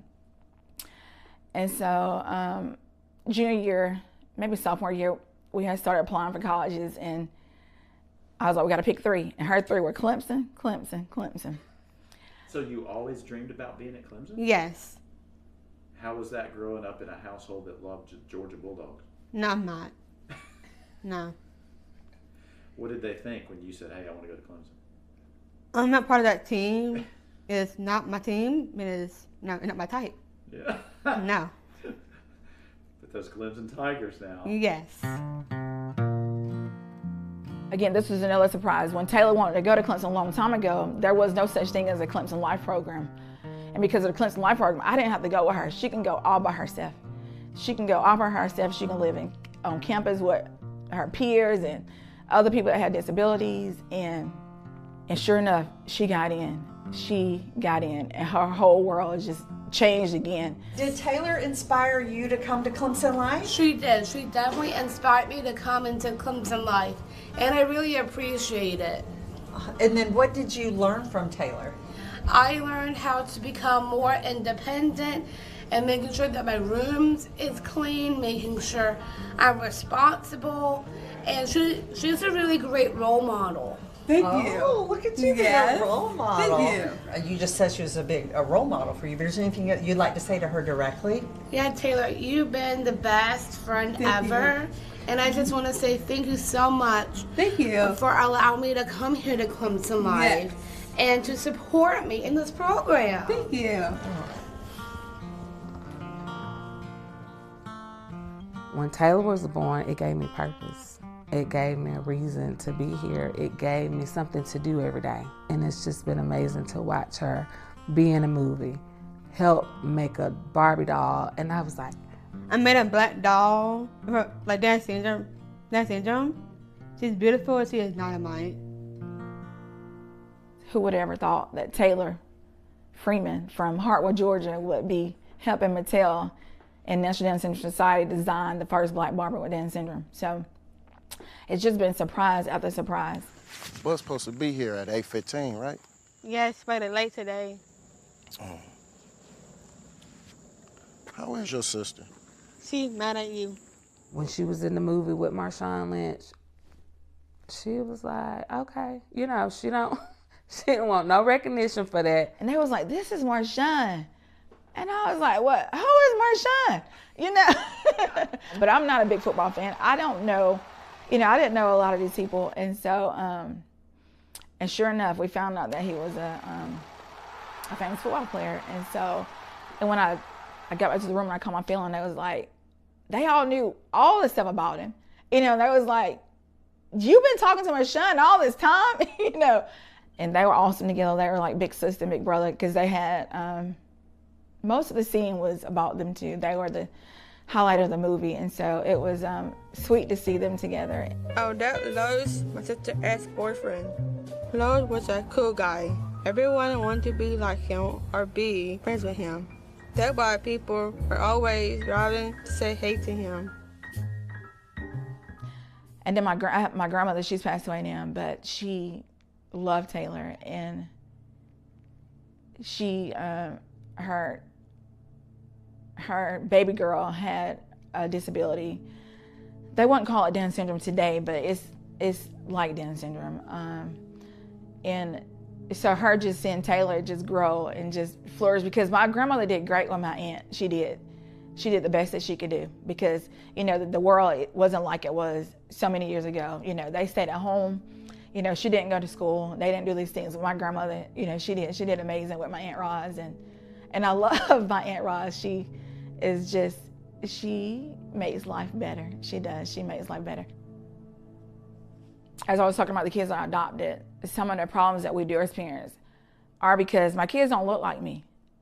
They don't look like me, and that's okay, because God made all of us to be different, so it doesn't matter, you know. It doesn't matter what race they are, but to the world it matters sometimes. You know, I know I'm judged as a single parent, taking care of these kids. I know I am. I can feel it. Anything you want to share? I want to go to vacation and with Nick. Have a good time at the cruise, the Bahamas. Relax. Enjoy life. Yeah. Yes. Well, let me know. I can carry your suitcases for you. Yes. And so the engagement, we are working on this wedding. If Taylor could get married today, she would, and she will leave me today. She would leave us today. She would leave this nest today. She wants to be married. She wants to live with Nick, and she wants her own place. And she has her colors. She even has planned the wedding party. She's even planned Nick's part of his the men that are going to be in the party. And I'm like, Taylor, you don't have to pick the groom. He can pick those. But yeah, she has it all figured out mostly. And tell me again who she wants to perform. Kane Brown. She would love to have Kane Brown come to her wedding. Because I was hearing that you have a favorite artist. I do. It's Kane Brown. Always Kane Brown. Yeah. Yes. Would you like to have Kane Brown play at your wedding? Yes. All right. I think you need to look in the camera and say, hey, Kane Brown. Yes. Can you do that? Yes. All right. Go ahead. Hey, Kane Brown, can you come to my wedding? I'm going to see you soon. Awesome. That's good. Come on, Kane Brown. Yes. I don't even see my kids as not looking like me. It's just love. It is just love. And so, but when we would go out, I'm like, why are people looking at us? And then I remember, oh, they're looking at my kids. They're trying to figure out why we're not the same. And that's what I've been teaching my kids, is that families don't have to match. We don't have to match. We love each other, and that's good enough. And we are a family, and we're going to have each other's back. It doesn't matter that we don't match. And so that's what I've been trying to teach the world. A lot of times I'll wear a t-shirt that says families don't match, or I wear a t-shirt that say they all belong to me. And so people are, you know, they read your shirt and they're like, okay. But, you know, I want people to talk to me. I want people to ask questions. If you want to know, ask instead of staring at us or saying something that's mean, because my kids can hear. And I'm like, you know, that wasn't nice. And because then I have to go back and try to fix it. You know, something you broke, and just wasn't nice. But like I said, God, he's made all of us. It doesn't matter. And like I said, it's something that people don't understand. But I know, like I said, that this is what I'm supposed to do. And people don't have to understand. They don't have to know. This is what I'm supposed to do. And I know that I'm glorifying God. And that's what I want to do. I want to glorify my Father. I want to make him proud. I want him to say, well done at Yoka. And that's what I want to hear him say. So that night you got the call before you talked to your mom. What were some of the thoughts going through your head? Yeah, I was scared. I didn't know. I was all over the place. I just didn't know. I just really didn't know. And I did question God. I said, why? Why? I called my mom and I said, Mama, and I was crying. I said, Mama, Taylor does have Down syndrome. And she said, it's okay, Yoka. She said, we're gonna still love her anyway, that she's still our baby and it's okay. And I thank her for that, because had she said something that's different, I don't know where I would even be or what I would have even done that night. But because, her saying that just gave me, hope and that this is okay and that we're gonna do this together. Once I got past all of that, I was thankful that you gave her to me, thankful that, why not me? Thankful that you gave her to me. Why not me? So you wouldn't change a thing? I wouldn't change a thing.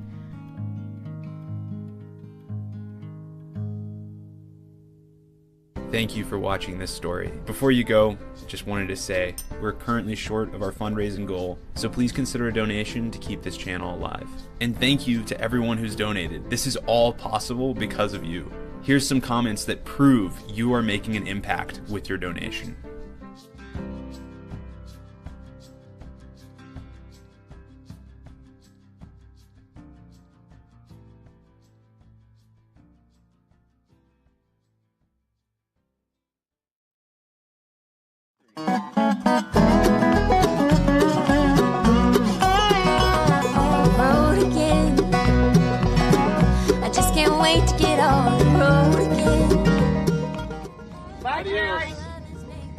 That's Jerry. Wish us luck.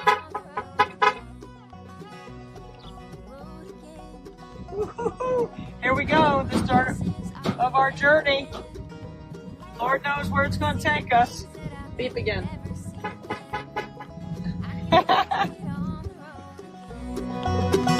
On the road again, like a band of gypsies, we go down the highway. We're the best of friends, insisting that the world be turning our way. And our way is on the road again. I just can't wait to get on the road again. The life I love is making music with my friends. I can't wait to get on the road again.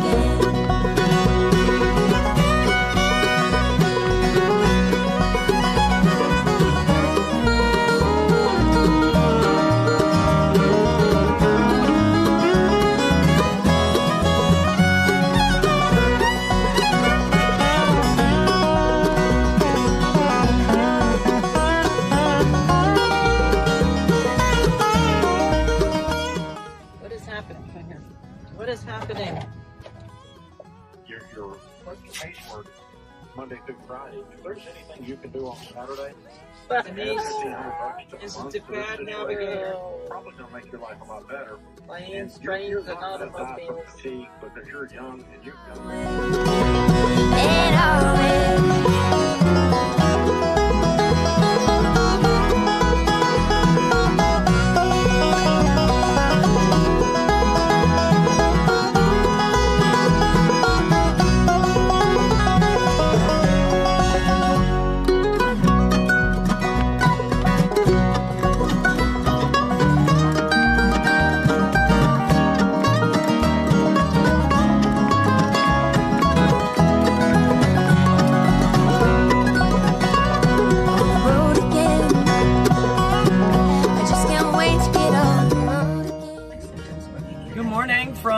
Daphne, Alabama, and the Comfort Inn and Suites out the window, because that's the only place after 3 tries last night we could find.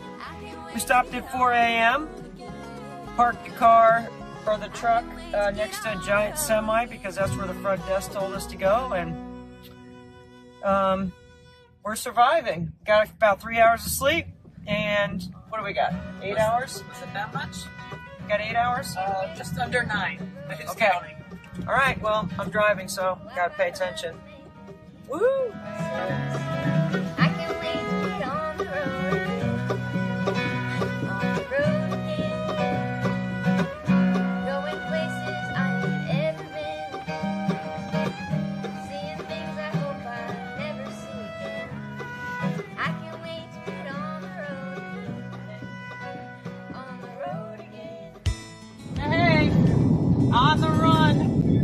literally rolling down the highway, driving the truck that Special Olympics custom made for 24 hours, nothing but net. It's absolutely incredible. Frankie over my shoulder as inspiration. We are in Florida. We started in San Antonio. We passed through Louisiana, then Mississippi, then Alabama. Now we're in Florida. We're going to hit Georgia, South Carolina before we get to Charleston. And it's been awesome. The weather's good. The truck is awesome. It's going to be a lot of fun. We're going to raise a lot of money for Special Olympics. Thank you, Denise.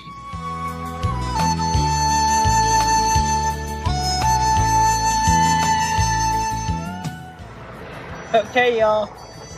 Standing in the rain, filling up the truck. Slowest gas pump ever. Denise went inside. Let me tell you what, y'all. She has driven 1 hour and 45 minutes of this ride. Frankie, I think, has driven longer than Denise has.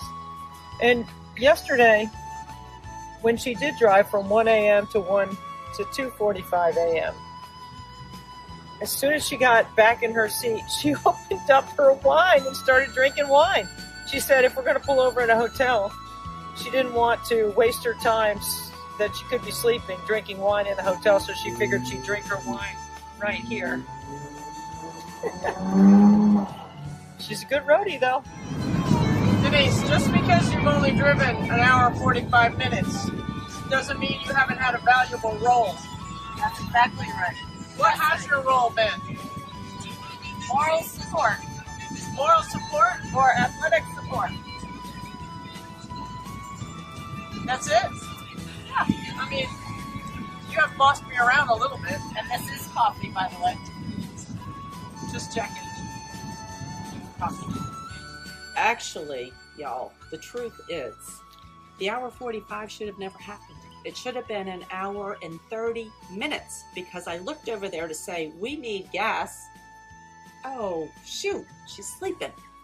All right, well, the needle's getting really low, but I'm going to keep driving. And fortunately, she woke up within those 15 minutes. So it really should have been an hour 30. And, by the way, she only let me eat one time. That's the Chick-fil-A. One time. So that is my rebuttal. Thank you.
We got 600 more.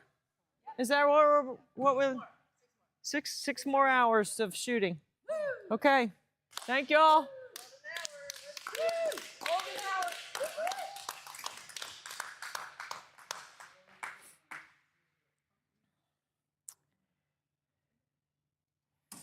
The golden hour, whatever that means.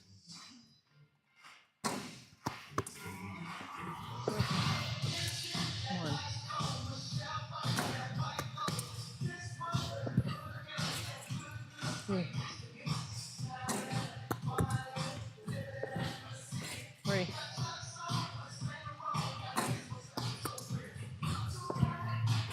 Four.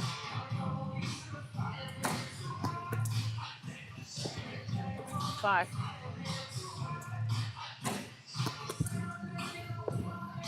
Six.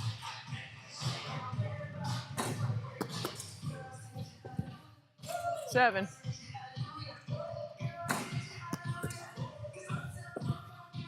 8.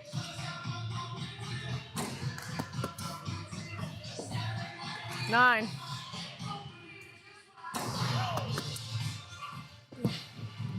10.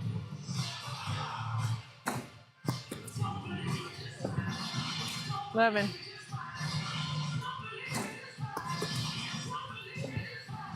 12.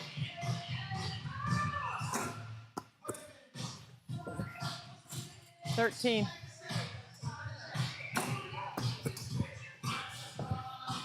14.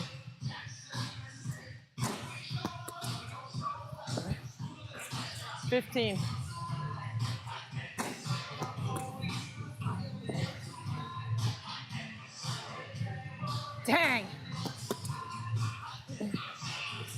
16.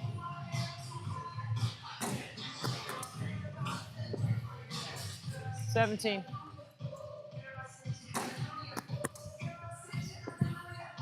18.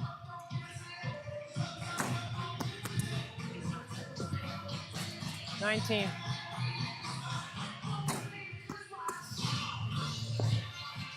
20.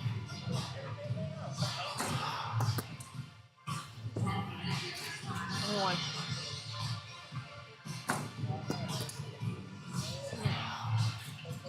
22.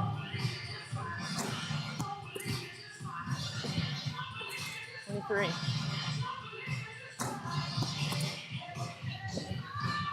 24.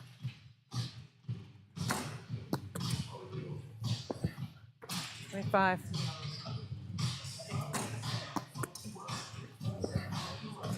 26.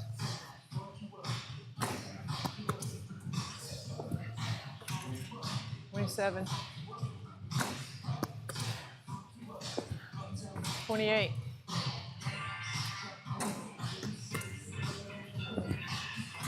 29.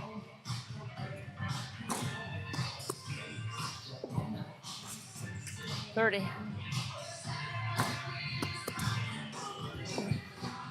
31.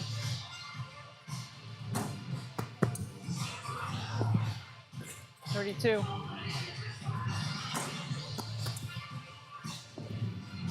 33.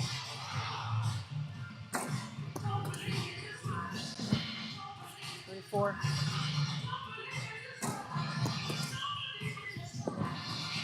35.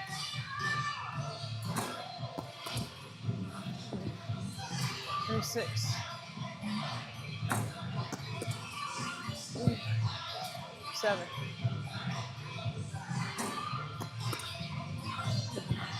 38.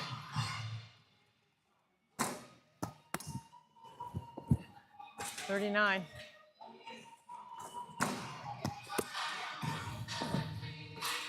40.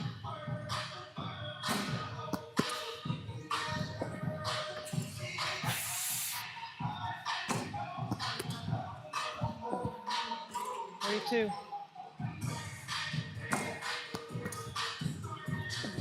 43.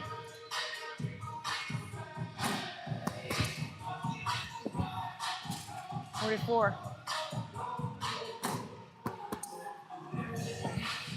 45.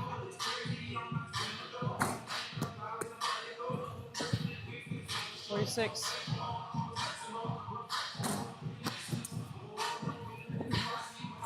47.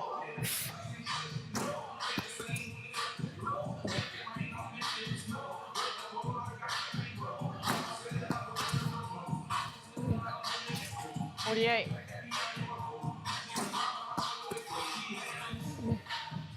49.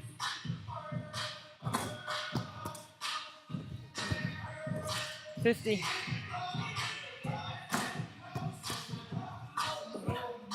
51.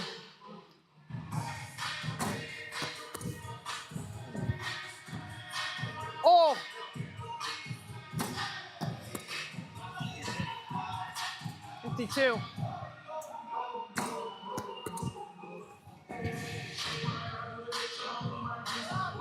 Oh, wait!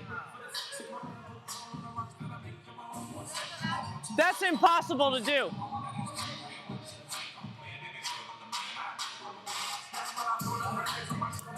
Wait a second. That's impossible to do. I've never done that. That's amazing. How? Look at that ball. It stayed up there. We need a broom. No, I mean, I'm going to get it down, but look at it. That's amazing. It's the golden hour. Have you ever seen that? No. I've done a lot of basketball games and a lot of, never seen that. How did that happen? Hold on. It's magic. We're going to have it on tape. How do you count that one? It's the magic hour. What do we do? We don't. Just don't count it as a Wait, what do we do? We got to decide. What's? I would say don't count it. Where's my legal team? My lawyer. My lawyer. My lawyer. It's in the nothing but net bylaws. Police. There's a police officer. Is that all right? Did you see that? The balls. Did anybody get a picture of that? Yeah, lots of people did. Okay, so we're deciding that. I think well, had it rolled off, it would have counted as a missed shot. Had it rolled in, it would have counted as a... It's just stuck there. We couldn't do anything about it. So it's a dead ball. The official... Dead ball. Dead... Dead ball. Okay. All right, so... Start over. All right. No, we're not starting all the way over, but let me get a couple... Let me get a little more... Wait. We've never had an interruption in the 100, but we have one now. Okay. Well, we could... So we're at 52. So I'm going to start the machine. Okay? So, everybody good with that? CJ?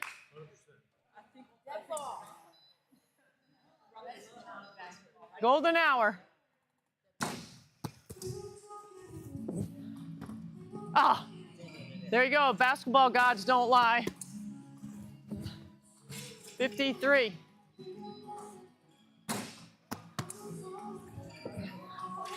54.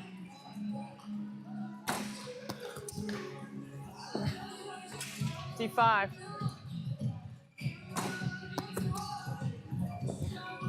56. 57.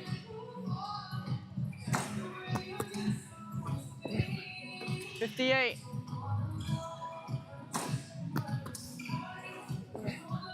59.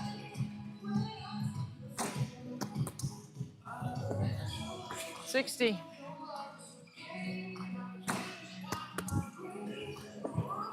61.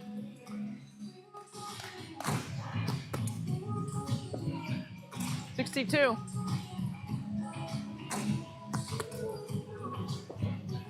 63.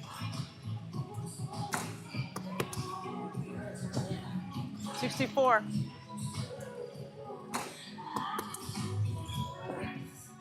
65.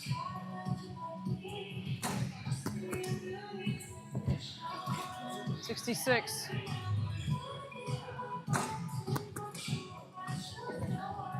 67.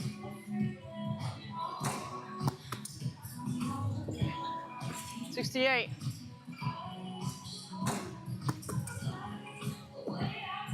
69.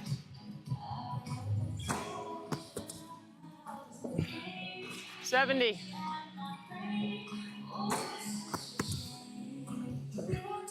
71.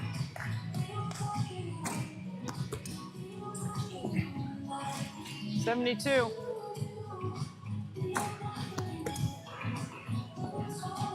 73.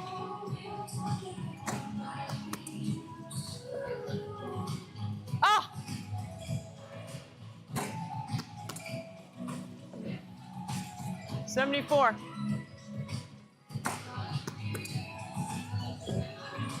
75.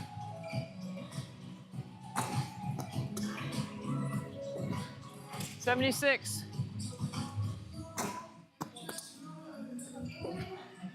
77.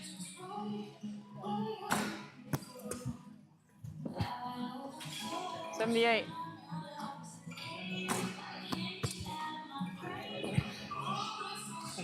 79. 80.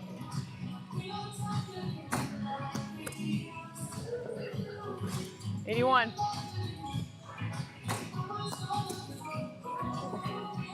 82.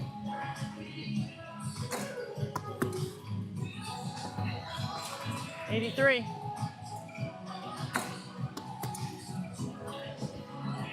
84.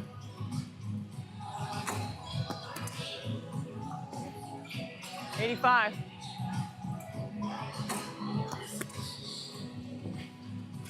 86. 87.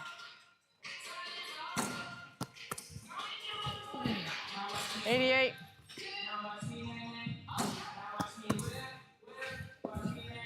89.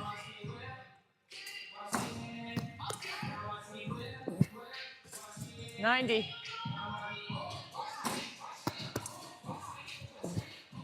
91.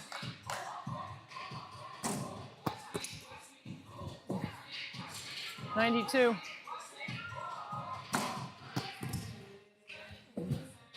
93.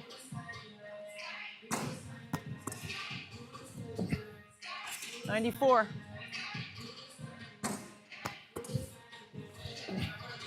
95.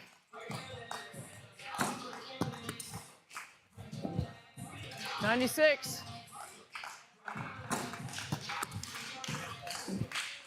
97.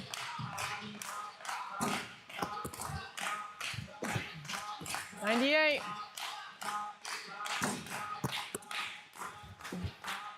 99.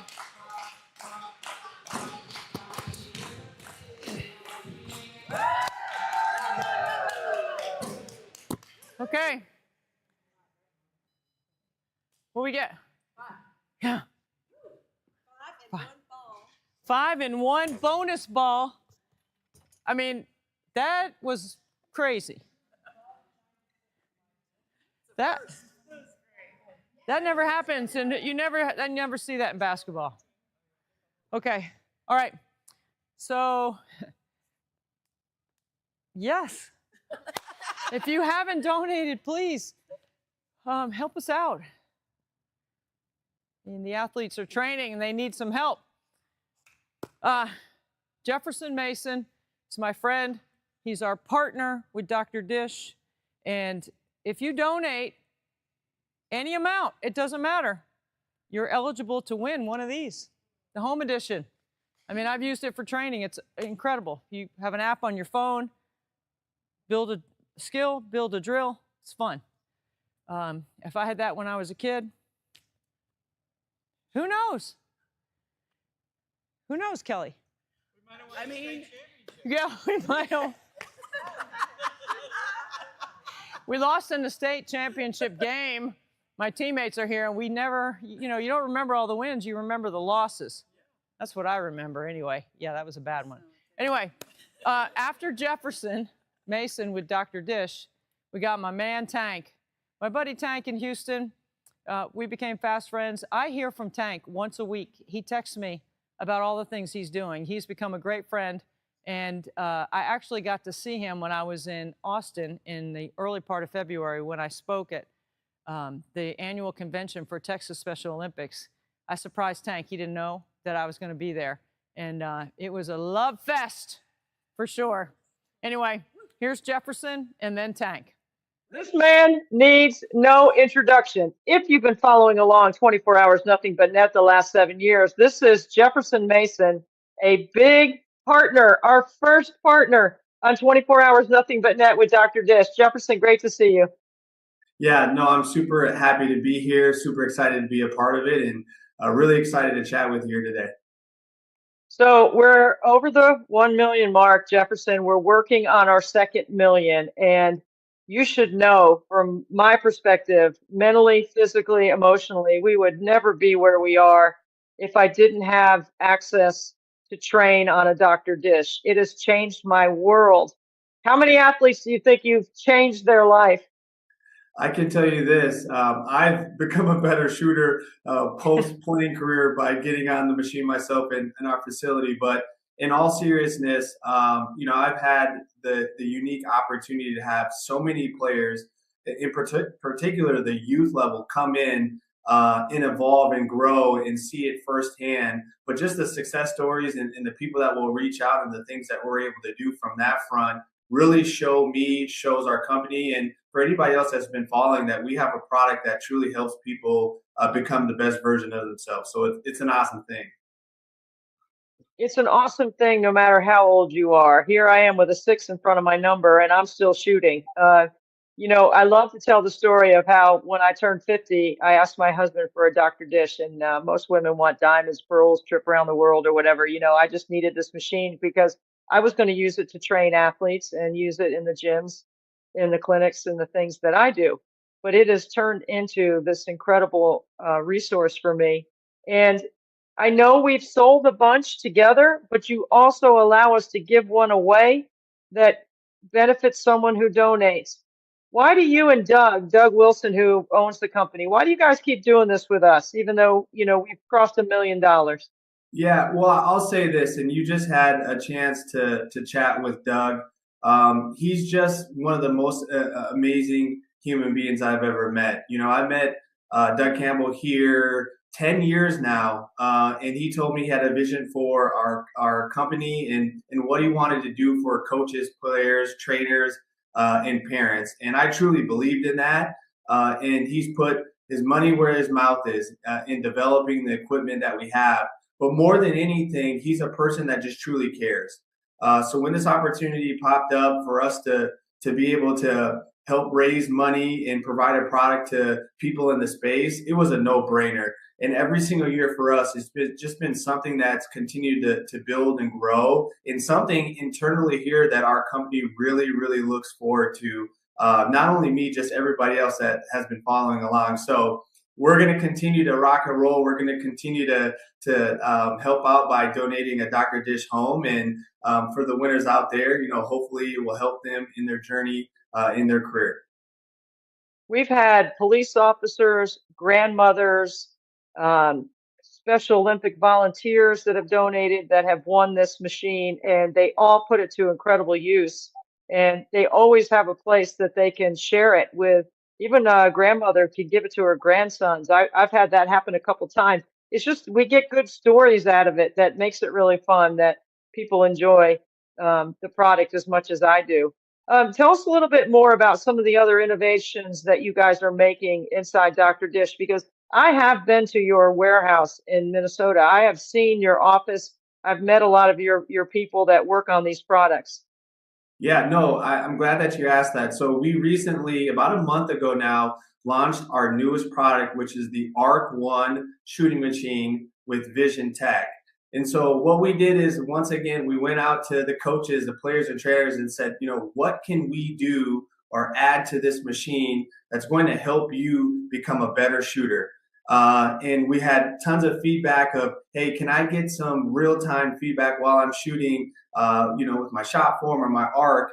And so we landed on Arc degree and developed our Vision Tech technology, which we finalized here about a month ago. And so what players are now able to do is get out on the machine, shoot a jump shot. The machine is going to audibly and visually let them know what their arc degree is. And so in real time, I can adjust my shot as I go. We also have statistics and analytics that will allow players to shoot within their best arc range. So if I'm a better shooter at 48 degrees or 50 degrees, and that's where I make it, that's my optimal arc.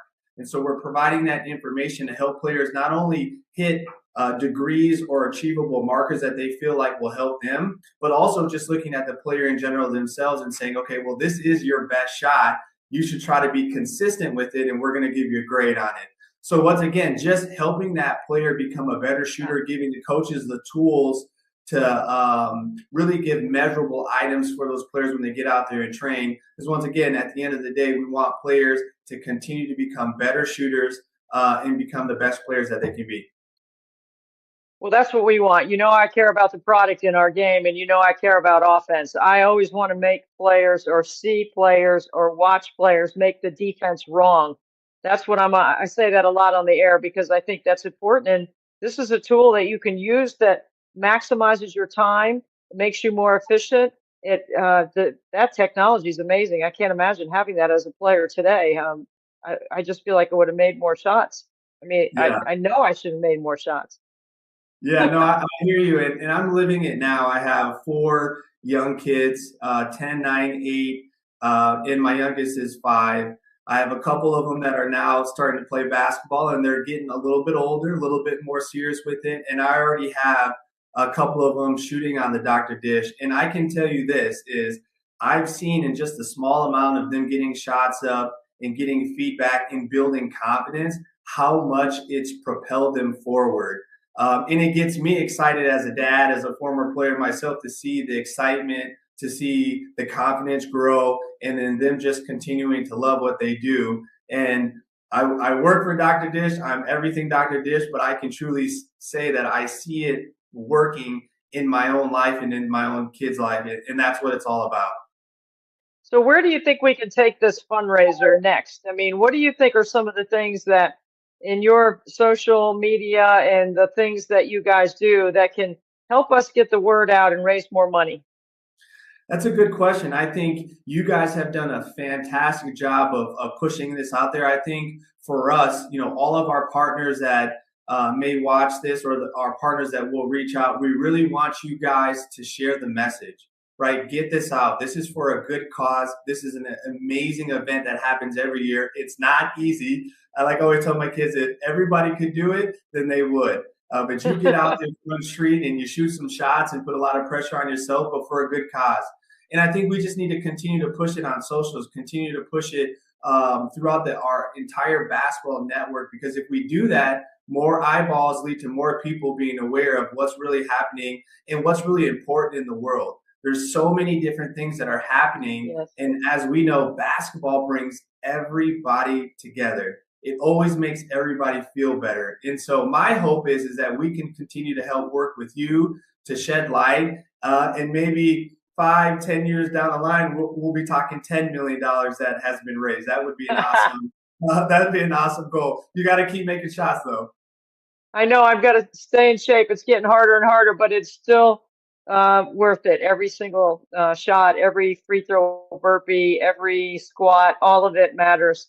I'm thinking that maybe next year we should do a little Dr. Dish tour with all the places that I go in college basketball. I think I should start getting some shots up in some of these practice facilities as the season is going on and make a little tour out of it. I mean, I'm sure we could work that out, right? We set that up. Yeah, we'd be happy to make that happen, and that would be absolutely fantastic. And you've been to our facility here, like you said, you've seen some of the cool stuff. We're continuing to expand and build. Obviously, with moving in that technology space and being more creative, we have a lot of cool stuff here, and we work with a lot of colleges, not only with getting machines there, but just even working with some of their tech programs on development and so on and so forth, because that is a space that with AI and everything that people are moving. So we got to make it happen. Jefferson, I expect you'll send us whatever the new latest and best is that we can help promote and share our partnership to the best of our ability, because a lot of people, even some people that see me shooting, don't know what the machine is. And when they see it, they just want to have one, right? They just want to figure out how to get one. So we want to be able to provide that information. And we can't thank you enough for partnering with us and actually making this fundraiser a reality for Special Olympics.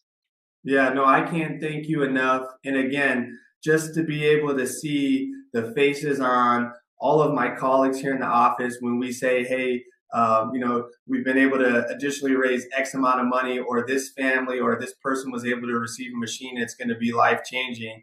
Those are the things that really, really matter. And that's what I wake up every day to do. So you giving us that opportunity, you putting your head out there in doing what you do, I have to say thank you for that. And we're just, the opportunity is amazing. So thank you. I hope everyone from Doug through you to all the people that you're referencing that work on a day-to-day basis to bring joy and happiness around sport, particularly basketball, understand what it means to us to be partners with you in this mission. So I can't thank you enough, Jefferson Mason, Dr. Dish, responsible for helping us raise this much money. Thank you for being a great partner. Thank you. Welcome to 24 Hours, Nothing But Net. I don't even think this dude needs an introduction. This is my guy, Tank Schottel. Tank from Texas, my friend, my buddy, my inspiration. How are you, my man? I'm good, just recovering from a doubleheader yesterday, but overall I'm doing pretty good. Well, you talked about your doubleheader with the Space Cowboys, the Sugarland Space Cowboys, I believe, right? I'm a big fan because of you. Tell us a little bit about your job with them and what your responsibilities are. Make sure that the field is set up, ready to go for games. Just basically make sure we have game towels. Make sure the bullpen is ready to go. Make sure the coolers, the Gatorade's made, and make sure everything is ready to set up for the game, for the pregame. And then after the game, we have to make sure that we have to clean everything up, make sure the coolers are dry, make sure the Gatorade's rinsed off. And then we got to make sure we have to stack all the drinks, the kitchen. We got to make sure we got to put loops in our locker. I mean, do a lot of laundry. And yeah, basically we got to stack everything up for the next game. So it's the same old routine during the week of this homestand. Yeah. You're a busy dude. How many years have you been with the Space Cowboys? This will be my 5th season. And how many rings have you won? I got 1 so far. Yeah, I remember, I think last year you won. Didn't you win the title last year? That was 2024. Yeah, okay, a couple of years ago. Well, I mean, how's it looking so far this year? How are they doing? I mean, they're doing good so far. I mean, of course, we lost 2 games the other night, but overall, I mean, I love these players, the staff, everybody this year. I mean, I'm having so much fun, and but overall, I'm having a great time, and I got to see visiting teams. I'm always on the visiting dugout every game, so I'm enjoying with those guys. I love everybody, and just having fun for baseball this season. Tank, you are one of the most competitive athletes in Special Olympics that I've ever met. You love to compete, and it's a theme in the state of Texas. We recently had Tim Martin, the CEO of Special Olympics Texas, on to interview him to talk about Special Olympics in Texas. And when I think of that, of competitive athletes, I think of you. Tell us a little bit about some of the things that you're doing in Special Olympics right now. Right now, next week, I'll be going to Melissa, Texas, outside of Dallas for the summer games. I'll be doing track this year. I'll be doing the shot put, the relay, and the 100-meter dash. I just had a track meet just last weekend at Lamar Consolidated High School, where I went to high school at. And yeah, I took gold in shot put, gold on the relay, and second on the 100-meter dash. But yeah, I'm getting ready for state next week and looking forward to. It'll be a stiff competition because you're facing athletes from the entire state of Texas. So I'm excited for a challenge, but overall, I'm looking forward to being up there next week and outside of Dallas. I feel so fortunate because you text me all the time and send me videos of your 4x100 or your shot put or in the gym working on your 3-pointer. I know how hard you work. I know how much you spend working out, spend time, and you're dedicated to it. How are you feeling? I feel good. I love to share videos through social media, what I'm doing, what I'm competing in. I love to motivate myself, to keep pushing myself to, just get better all the time. Just trying to stay active, just keep myself motivated to inspire everybody in this country and the world that, look, I mean, I believe anybody can accomplish anything in life as long as they believe in themselves. And, I just love to play sports and just compete, show videos, and just stay motivated and just keep pushing myself and just keep going and just keep grinding and just, never give up and keep fighting and just just keep inspiring myself, and I never give up on myself. I keep trying and just see what happens. See what happens. The state of Texas invited me in February to speak at their convention. And first thing I said was, is Tank going to be there? Because if Tank's going to be there, that's going to help me make my decision, right? I'm not going to Texas unless I'm going to see Tank at a Special Olympic event. So a lot of people talk about in Special Olympics the superficial high five, like just feel like you have to do it, or just because you're trying to be nice. But you and I have a great friendship that we've built over the years because we've worked at it. You're so kind to always include me in information, things about your life, not just the videos of you training, but other things that we've shared. I know I probably waited about 45 minutes to surprise you and see you. And I think you knew I was looking for you. I'm not sure if you knew I was there to surprise you or not. But tell everybody about our interaction when you saw me. To see you in person, like, it was just a heartwarming thing, because you know how much I love you so much, Debbie. Me and you have great relationship together, and I just think that to see you in person back in February was a blessing, because when you went to that conference, I believe you went to, when you were talking to people about me, and people were telling me about, hey, Debbie knew you, and of course I knew Debbie a long time as well, but to see you in person was just a blessing and heartwarming to see you. And I just adore you. I love you dearly, and I'm just grateful to see you. And I know that one day we're going to play basketball together. I know that's our promise. Oh, yeah. But to see you in person was a blessing, because I mean, personally, I was surprised you came. That I didn't think.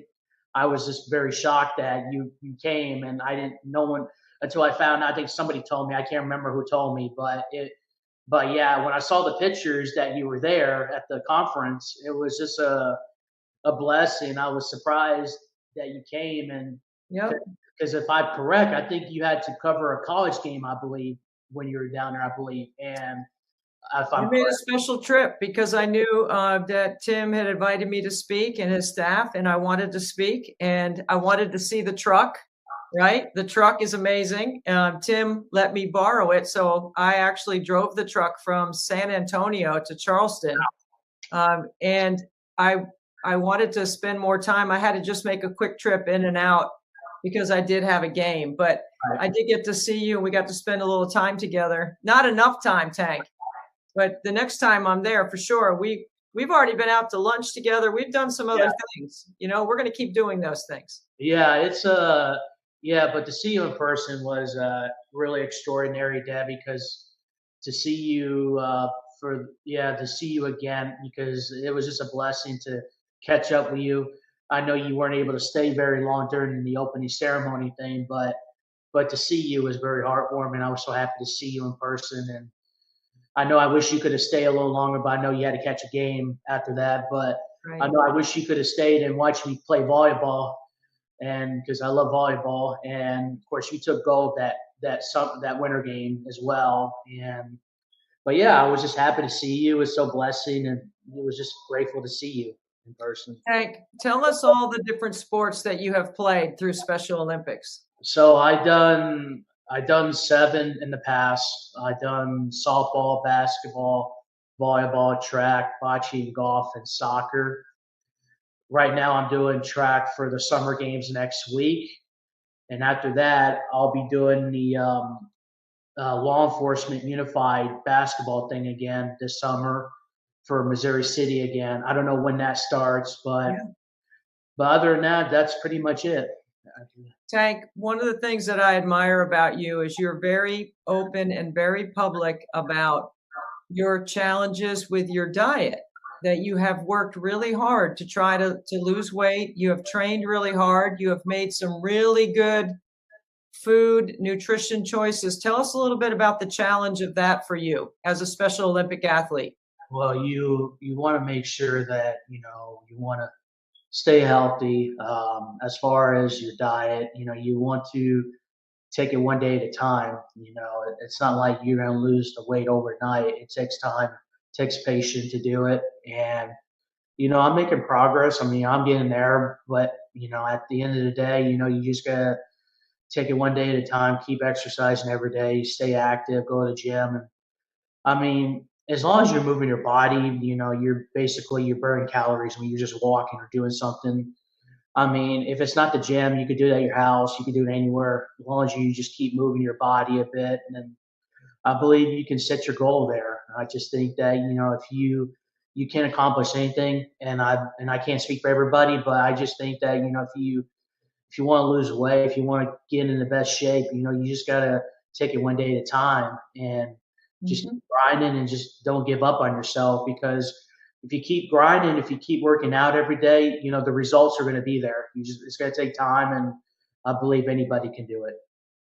Tank, when people are watching and we've listened to you, you've been a part of our live stream. I think we've had 8 years of 24 hours, nothing but net. I think this is our 7th time that we've been able to spend some time on this platform.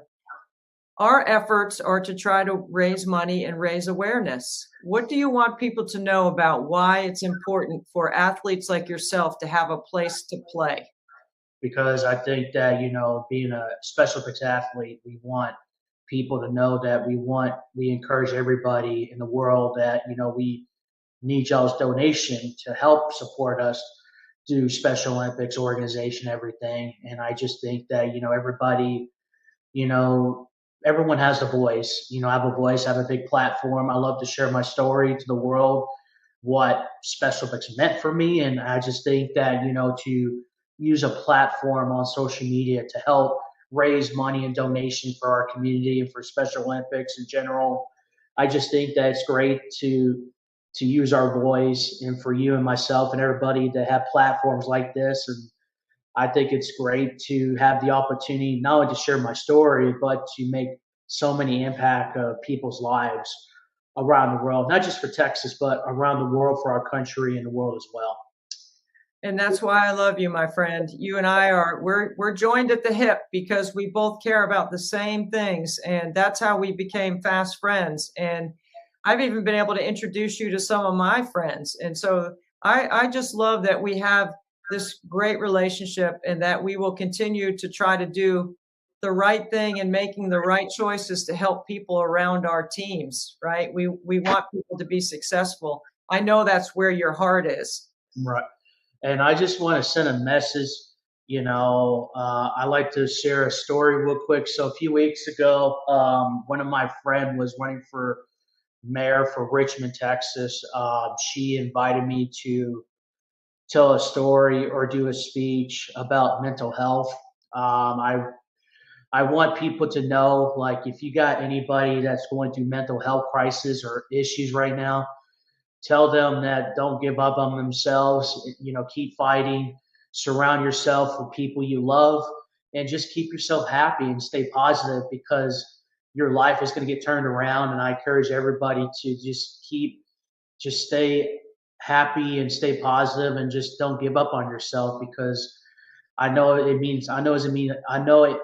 health means a lot to you, Debbie. It means a lot to everybody, because we all need to use our voice to encourage everybody to not to give up on themselves in their life, because I want to be there for them, because I love you, I care about you, and I want people to know that I'm right here with you to support you and do what I can to help you. And I'll always be there for all those that are struggling in life in general. I love you too, Tank. I love your message. I love the way you live your life. I love how you share your incredible gifts. And I hope you'll keep doing it, because you are making a difference. You are helping us. And I just love that I've been able to make so many friends through 24 hours, nothing but net, like yourself. Thank you for being with us again. In 7 years of our 8, we've been able to have the great Tank with us on this event. Thank you, Tank. I love you, Debbie. I love you. Love you too, buddy. All right, I'll see you soon. Okay.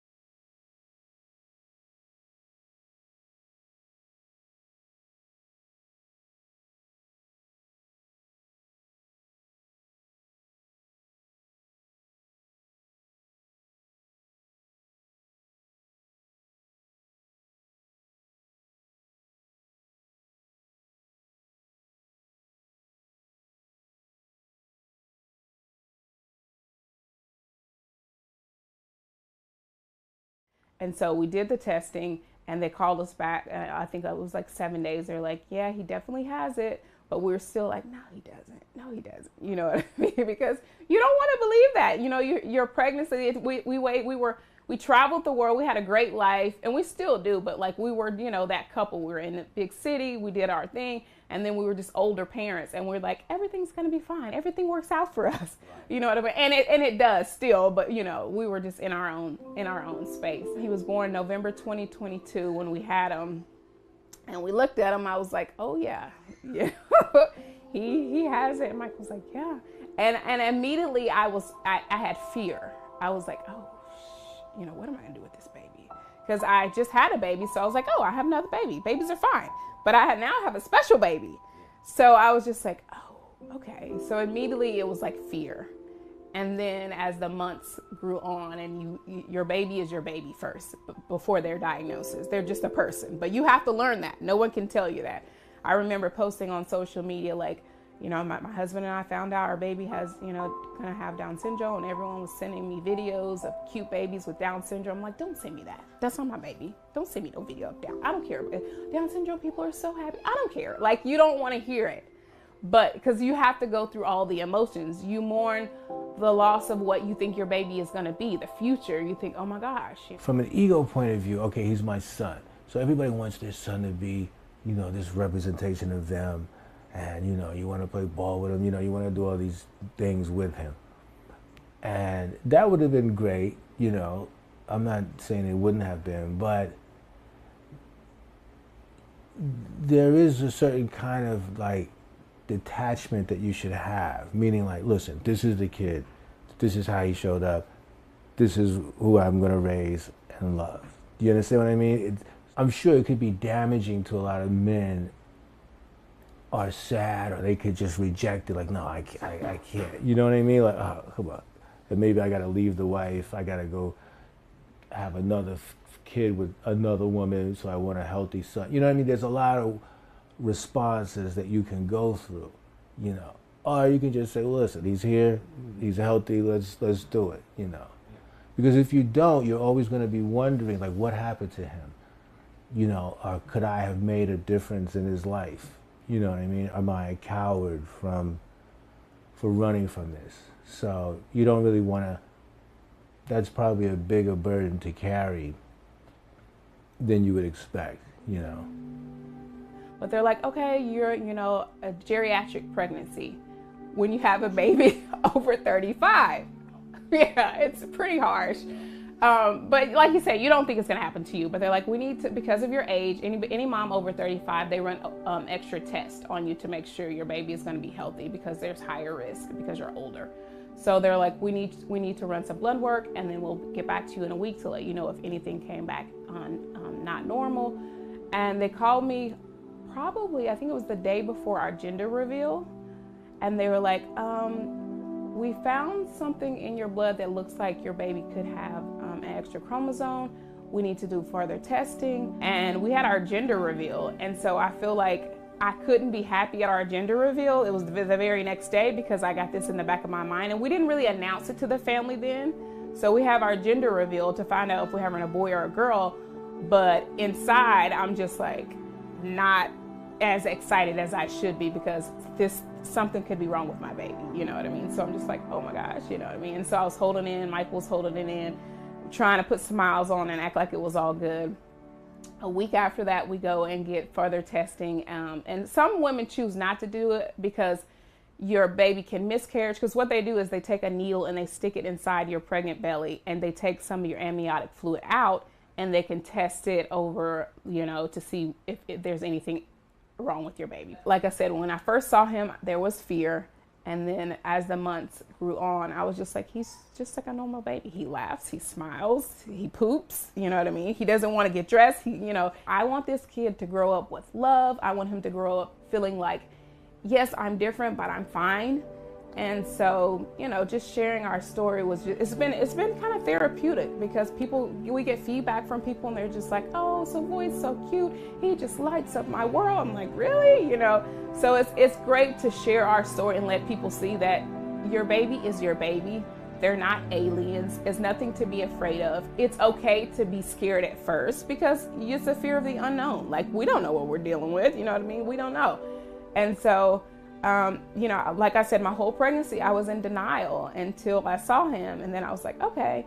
And then at my age, I feel like this is what whatever lesson that I need to learn, I'm gonna learn it, and I'm gonna make me a better person, you know, make me whoever I need to be. But I feel like Savoy has healed me. He's humbled me. You know, he's great. He's great. Sorry. He's the best thing that happened to my family. And you feel bad because in the beginning, you don't want that baby. You know, you want your baby to be perfect. And yes, he has an extra chromosome, but he's still perfect. He's full of personality. You know. Daddy on the bus, I love you. Me and my father were, you know, talking. He was there and we were playing with him and he was trying to watch TV. And then we were talking and then he just like looked at me like it's like he broke character. He was just looking at me. I said, I see you. You know what I mean? So he has these moments and he's just like, yeah, I'm here. Like you can see his consciousness, you know. So it's interesting. It's very interesting to observe. I think I just want people to know that they're just like us. They just have a little extra, and the extra is really good. You know, if you dive into it.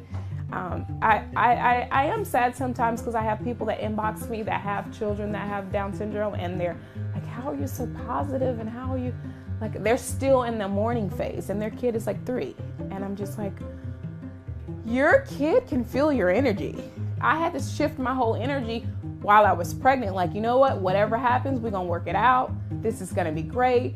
I would sing to him, he would move, he would let me know that it was fine. And so my dreams went from, because I would have dreams that he was fine, then the dream went to he's not fine. It was like my emotions were going back and forth. And then as I started to talk to him and communicate with him, the dreams were more pleasant. It was just like, I'm fine, we're fine. So it just I think you have to make the best of your situation and make the best for your child. What every parent wants to make the best for their child. You got to get over your feelings, put your big girl panties on, and just like make it happen, because you want them to feel loved. You want them to feel accepted, and you want the best for them. So a good attitude is what you need for anything in life.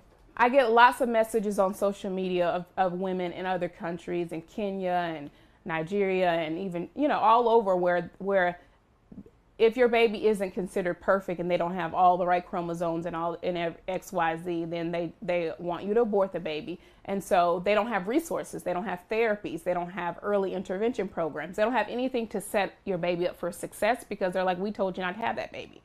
So they're looking on social media. The same thing I did when I got pregnant. I was looking on social media, looking for, you know, looking for somebody like me.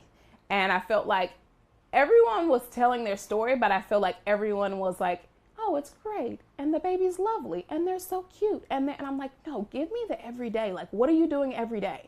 Let me see the therapies. Let me see, you know, the doctor's appointments. I felt like people were just, and everyone documents what they're comfortable with. So that's why I try to be very transparent on my page, showing, oh, Savoy took his first steps. Oh, now he's sitting up. Oh, this is what we're working on now. These are all goals for this month, because I think it gives people a realistic, like, this is what your life is going to look like. I have a couple of friends now that have Down syndrome toddlers, and they joined a support group when they were pregnant. Finding a pediatrician that is familiar with your baby's case. Like, some pediatricians see Down syndrome people all the time. Some of them don't. And his first pediatrician, like, they just didn't have that many cases of Down syndrome infants. And there's all this extra screening that they have to get a thyroid test. They have to make sure they can hear well. There's vision. There's all these extra tests that you don't know about as a new parent. And if you're a pediatrician, they know some, but that's not their specialty. So if you do your research on your pediatrician to see how familiar they are with your case. I think I'm just a little bit more patient. I think I'm I'm okay if things don't go the way that I thought they were gonna go. Like I just kind of flow with life. I think before I was just like, this is the way, this is my schedule, and on Monday I'm gonna do XYZ, and on Tuesday I'm gonna do ABC. And it's like, no, I have 2 toddlers. Like, I don't even know if I'm gonna brush my teeth today. Like, Lord Jesus. But I think that's part of parenthood too, regardless of special needs or not. But it's like, kids, you kind of see some of your best qualities in them and some of your qualities that you want to work on. Like, oh great, that's where that comes from. That's what my mom had to deal with. But we want to travel, and we want them to see the world, and we want them to learn from life experience. It's not like reading books and like, this is what you do, and this is you go to school and then you graduate and you go to college, which you can. I did all that.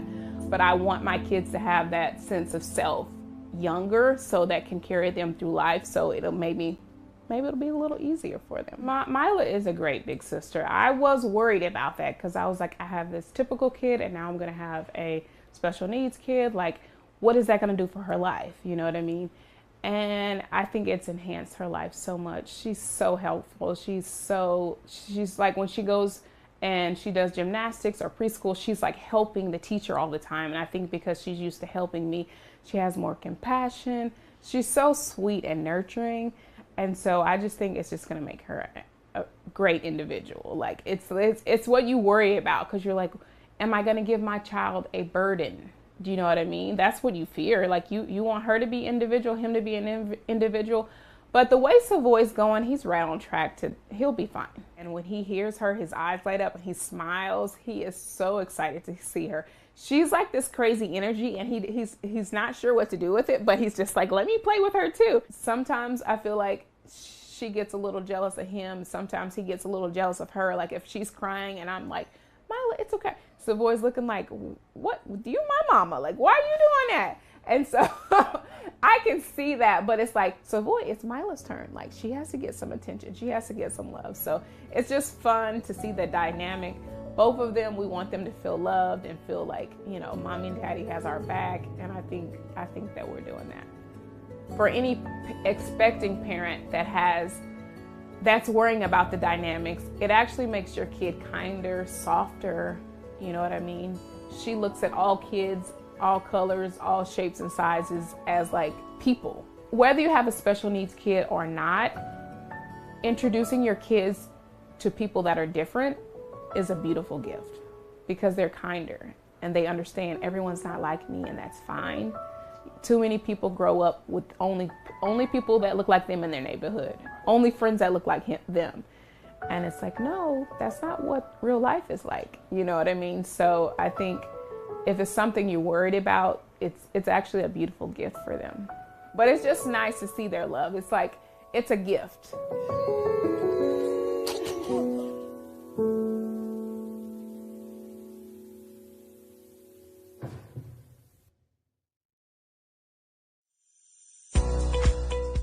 I asked my parents if I could go to the States because I want to be a manager someday. So yeah, going to the States is an amazing part of my life. I choose Elephant because I love the teachers, and I love the professors, and I love my classes a lot. Well, so far in the program, I love to be hang out with my friends. I like having guest speakers going to my classes, and I like being around the campus and knowing the buildings. I love my career class to go to my business. I like the program so much. Elevate staff makes me happy, and my mentors, because I love my mentors so much. Well, I was helping out with a career for computers or anything I could do, because I know I love this place. It's gonna be a college. I have learned to stand up for myself when I need for my path. Like, I will need to self-advocate. And I just love my times and the moments I have. Hi guys, I'm Joanna, and I'm in Elevate. Go Pack! I'm Dimas. I'm Elevate. Go Wolfpack. Hey, my name's Sarah, and I love the Wolfpack. Go Wolfpack! Hi, my name is Molly, and I'm an LV. Go Pack!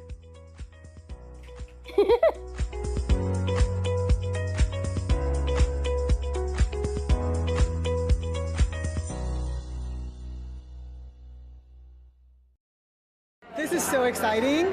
We are so proud to be part of this with Special Olympics and to be able to provide the health screening that our athletes need. We're really excited about the partnership between Special Olympics and MUSC.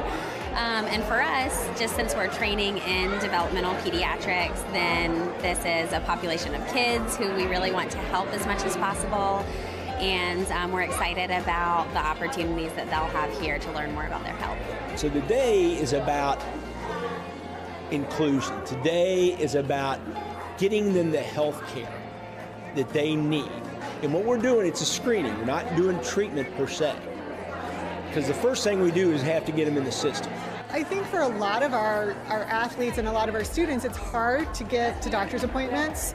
And not only are they able to get like an overall health screening here, but they're able to get almost 5 doctor's visits in, right? Because you're seeing a podiatrist, you're seeing a dentist, you're talking to someone about your blood pressure, a nutritionist. I think we've made it a lot easier in that we're busing students from schools. Everything is here. They're going to get to be evaluated by multiple disciplines. So it's really access to the healthcare. And I think this is a really important event because this is the first time that it's been a separate standalone health fair that's not directly associated with the Olympic Games. It's really exciting. I'm actually happy to be here because I actually got to meet a whole bunch of new people and actually have a good time here. It's been great because we've had students who aren't able to have access to this medical care get some great screenings done so that we can eliminate a few more barriers in our educational journey. I think this was an amazing opportunity for all of us, for the volunteers to participate and just interact with, people in the community that have special needs, to the students to have this opportunity. Not all of them have the opportunity to get to the clinics or their doctors, and so this is a great way for them to, have their health checked and get feedback to their parents so that they know next steps that they can take. Working with Special Olympics South Carolina is so easy. The people I've met have been wonderful. They are supportive. They provide the supplies. The organization is top-notch. It's such an easy partnership. I would recommend it to all the healthcare providers across the state to get involved if they can.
Okay, counting down, Kelly.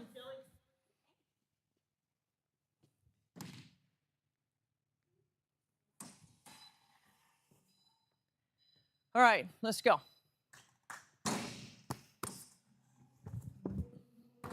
1,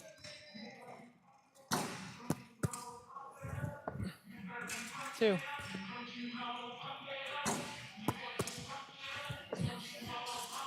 3,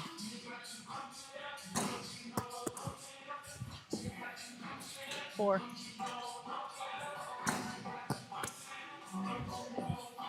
5,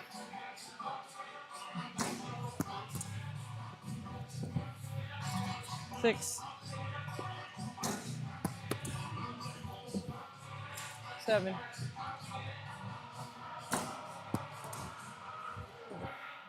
8,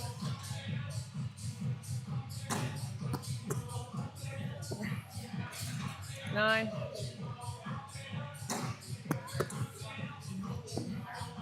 10,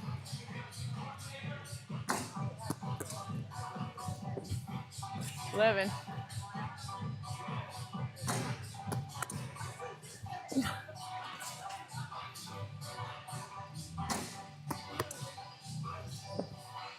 13.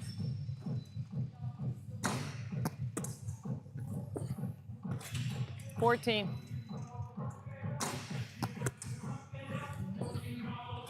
15.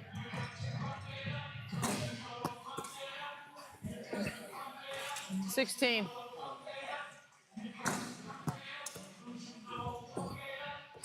17.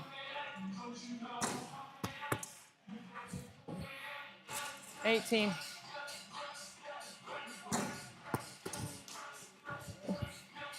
19.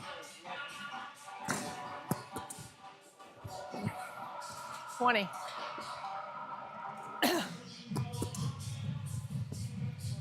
21.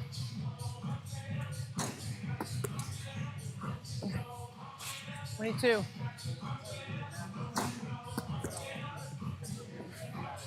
23.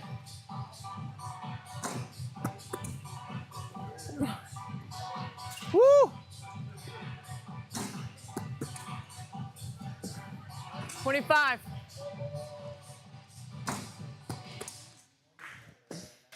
26.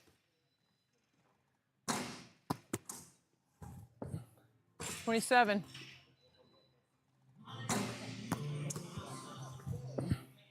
28.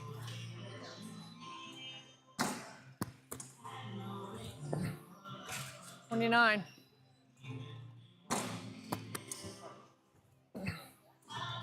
30.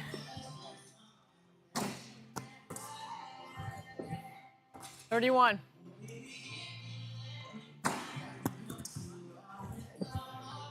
32.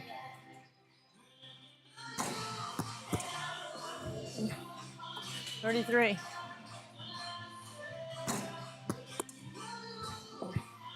34.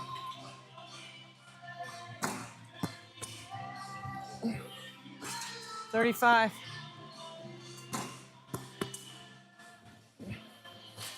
36.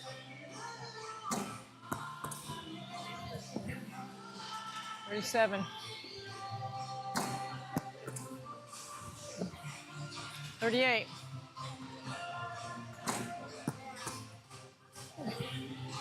39.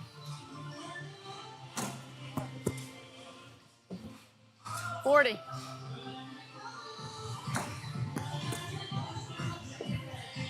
41.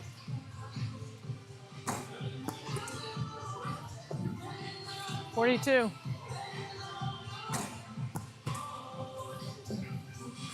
43.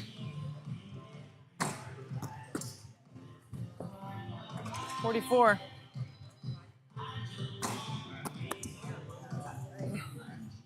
45.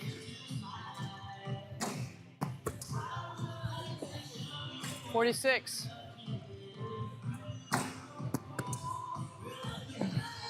47.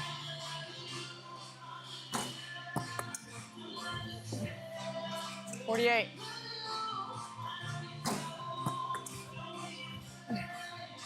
49.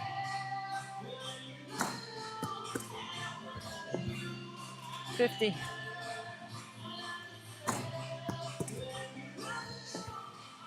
51.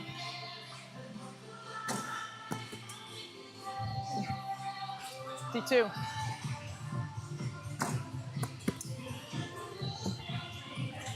53.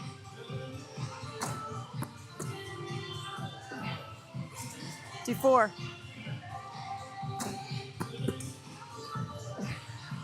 55.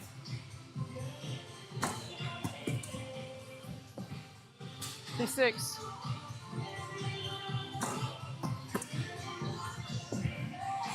57.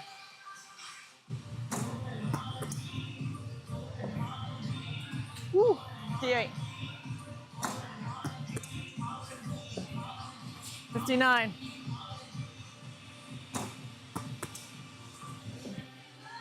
60.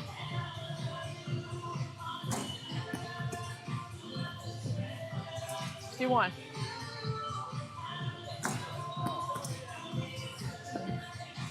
62.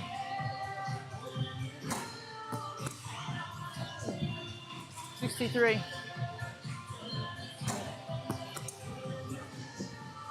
64.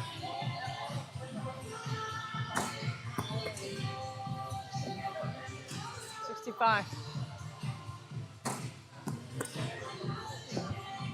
66.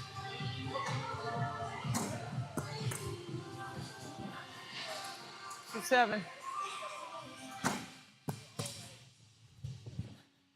68.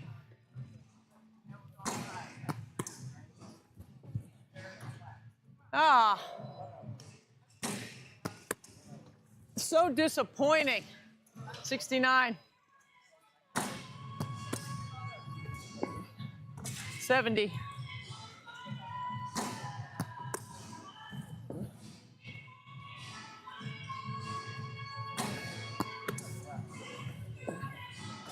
71.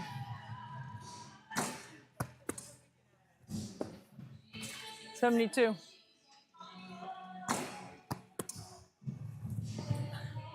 73.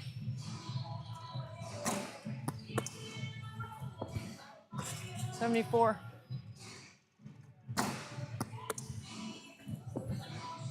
75.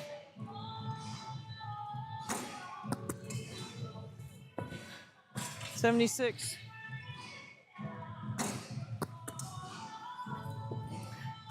77.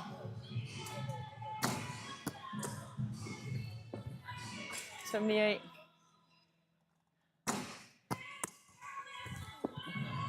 79.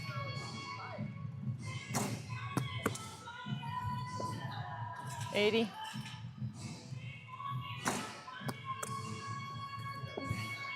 81.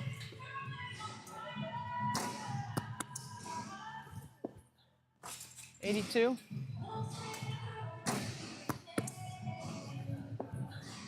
83.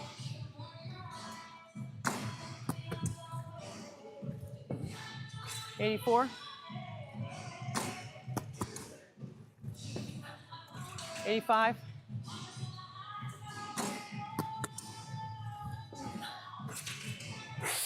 86. 87.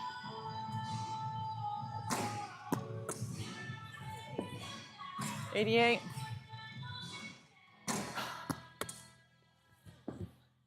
89.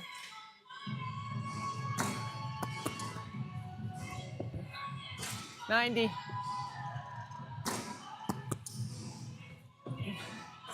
91.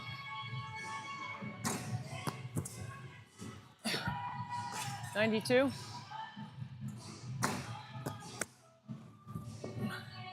93.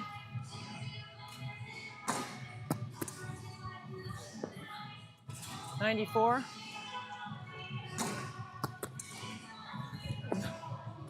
95.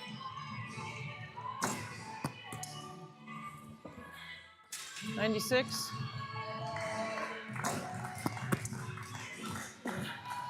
97.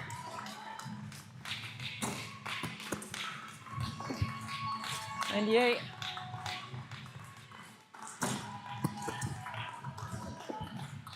99.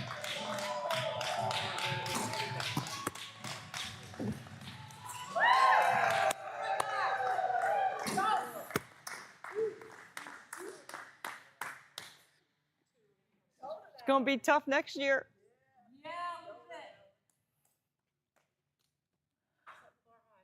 Woo.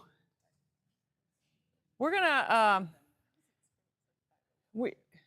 we took the 24 hours nothing but net from our neighborhood to the community. We had great success in the first year. And one of the symbols of Special Olympic events is the burning of the torch, which has been lit outside all 24 of our hours. Well, actually 20 of our hours, right? We still got a few more hours to go, right? How many? What's the math? 4 hours. Yeah, we got 4 more hours. Okay. Yeah, can't do math. So we symbolically ran the torch from my driveway to the town hall complex, and Frankie lit the torch with the Mount Pleasant Police Department. It was a pretty cool thing. and we ran the torch on Friday. So here's a look at the torch run and how we got the torch from the neighborhood to the community.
All right. We're going to break half of that video on the torch run because we got a really cool story to share with you. This is my friend David Cupper from the University of Miami. What's going on down there this morning, David? How are you, Debbie? Doing great. Happy Mother's Day, first off. A few more and hours happy left Mother's to Day shoot, but we're doing well. Awesome. I've been watching along. You've been doing great. First off, happy Mother's Day, and happy Mother's Day to all the moms out there. And super excited to be here. David, let's share how we met. I want you to tell everyone how we became engaged in helping Special Olympics. Yeah, so it started back in November when you came over to the University of Miami, guest lectured in Coach Katie Meyer's class, which is an awesome class. Anyone from the University of Miami who's listening to this, be sure to take her class. But basically, you came into our class, and this had been something that I've been discussing for a while to do a basketball-related charity event, but couldn't figure out what exactly that would look like. Would it be free throws? Would it be 3 points? Would it be just dribbling a basketball? We couldn't figure out what exactly it was until you ended up showcasing your illustrious career. And on top of that, talking about 24 hours, nothing but net. Then I had a personal connection to Special Olympics through my aunt Melissa, who competed in Special Olympics. And I was like, oh my God, this is the perfect avenue. Obviously, we needed to adapt it because in Miami, 24 hours is a little bit difficult. As you know, there's a lot to do in Miami. So to get someone to commit to shooting free throws for 24 hours would have been a little bit difficult. But then we had the idea of bringing it to 305 day, which is our area code, and doing 3 hours and 5 minutes of shooting free throws. Anyone could come. You donate $5 and you'd have the ability to shoot free throws, win some raffles, and just in general have some fun with Special Olympics athletes and getting to know about Special Olympics. David, we are always looking for young, incredible ambassadors like yourself that want to get involved and understand that giving is a skill, and certainly you understand that. It is so cool for Coach Katie Meyer, who's a dear friend of mine, to have students like yourself that are so engaged in listening and trying to problem solve and figure things out. I mean, it's pretty cool what you were able to do. Tell us a little bit more about your event, because you had it in the heart of the University of Miami, in a place where the entire student body intersects with campus. Tell us a little bit more about what you did. I did connect David with the CEO of Special Olympics in the state of Florida, and he took it from there. Yeah, and we had also a great connector in our athletic director, Dan Radakovich, being on the board of Special Olympics South Florida, also a major help to helping us get this done. So basically what we did it in the center of campus, where our academic side meets our more social side of campus. And it was at a place called the Rock Plaza, more known as the U statue, where you see that giant U. And we basically set up a total of 5 hoops. We set up a free throw line and basically had anyone from your everyday student passing by, going from the Shalala Student Center over to their academic building, and even superstars like Malachi Tony, Alex Sosa, Daniel Cuvée. The list goes on and on. Our athletic director, Dan Radakovich. We had Coach Katie Meyer, the winningest coach in Miami basketball history. It was just truly an event that you can't even begin to describe, because it was just so special to have all of these impactful people coming together on such a short time frame too, because it was only 3 hours and 5 minutes. So it needed to work in so many different people's schedules. We were able to make it work, and it was just truly something so beautiful to see everyone coming together around Special Olympics. David, I admire your perseverance, your tenacity, your ability to put all this together in such a short time, in a short window. And you may have made this an annual event at Miami. Like, there's going to be somebody that could pick it up. However, you're still going to be there after graduation. I know you graduated. Tell us what you're doing next. Yeah, so first off, yes, I surely hope it's going to continue being a yearly event. We already have interest even to adapting it to the other sports to keep this going, as this is an event that we did through Category 5, which is our student programming board at the University of Miami. So basically anything to help get students to support our student athletes, that's what Category 5 does. I did graduate from the University of Miami this past Thursday, but I will be sticking around in the University of Miami School of Law, and I'll be beginning this fall. It's always good to have a lawyer who's a friend. And David and I became fast friends. So David, what we do is we, because you put your event together underneath the umbrella of 24 hours, nothing but net, and our branding, even though you didn't shoot for 24 hours, tell us how much money you raised, because we're getting ready to add that to our total. We ended up raising $3,000 to support our local Special Olympics here in South Florida. And it's all thanks to you for creating the model. And I hope that other universities take this challenge on. And even if you need to adapt it, make it a little bit more adaptable to your campus. It's something that all universities should try to do, especially around that basketball season. We did it right before the lead up to our tournament run. So hopefully other universities take on the challenge and join us in creating incredible impact in our local community. David, I'm so impressed by everything that you've done. You have really made a difference and created some incredible awareness around Special Olympics on campus. And I always say giving is a skill, and students, everyone needs to learn it, and you have learned it at an early age, influenced by your aunt. It's so wonderful what you're going to get ready to do next in your career, and I'm so glad that our paths crossed at Coach Katie Meyer's class and that you had the ambition to be able to put this together. It's a remarkable job by you. I wish we had one of you in every school across the country, but I know we don't, but we're going to keep trying. We most definitely will. Well, David, thank you so much for joining us, especially on Mother's Day and early this morning. And thank you for everything that you've done to help create awareness and raise money for Special Olympic athletes to train. Thank you. And super excited to keep this partnership going, as the U will continue to support 24 Hours Nothing But Net. As long as I'm around, we will continue doing it.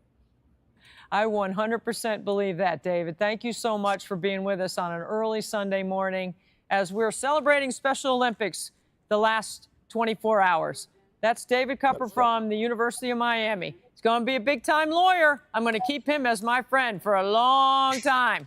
Thank you, David. Go Canes.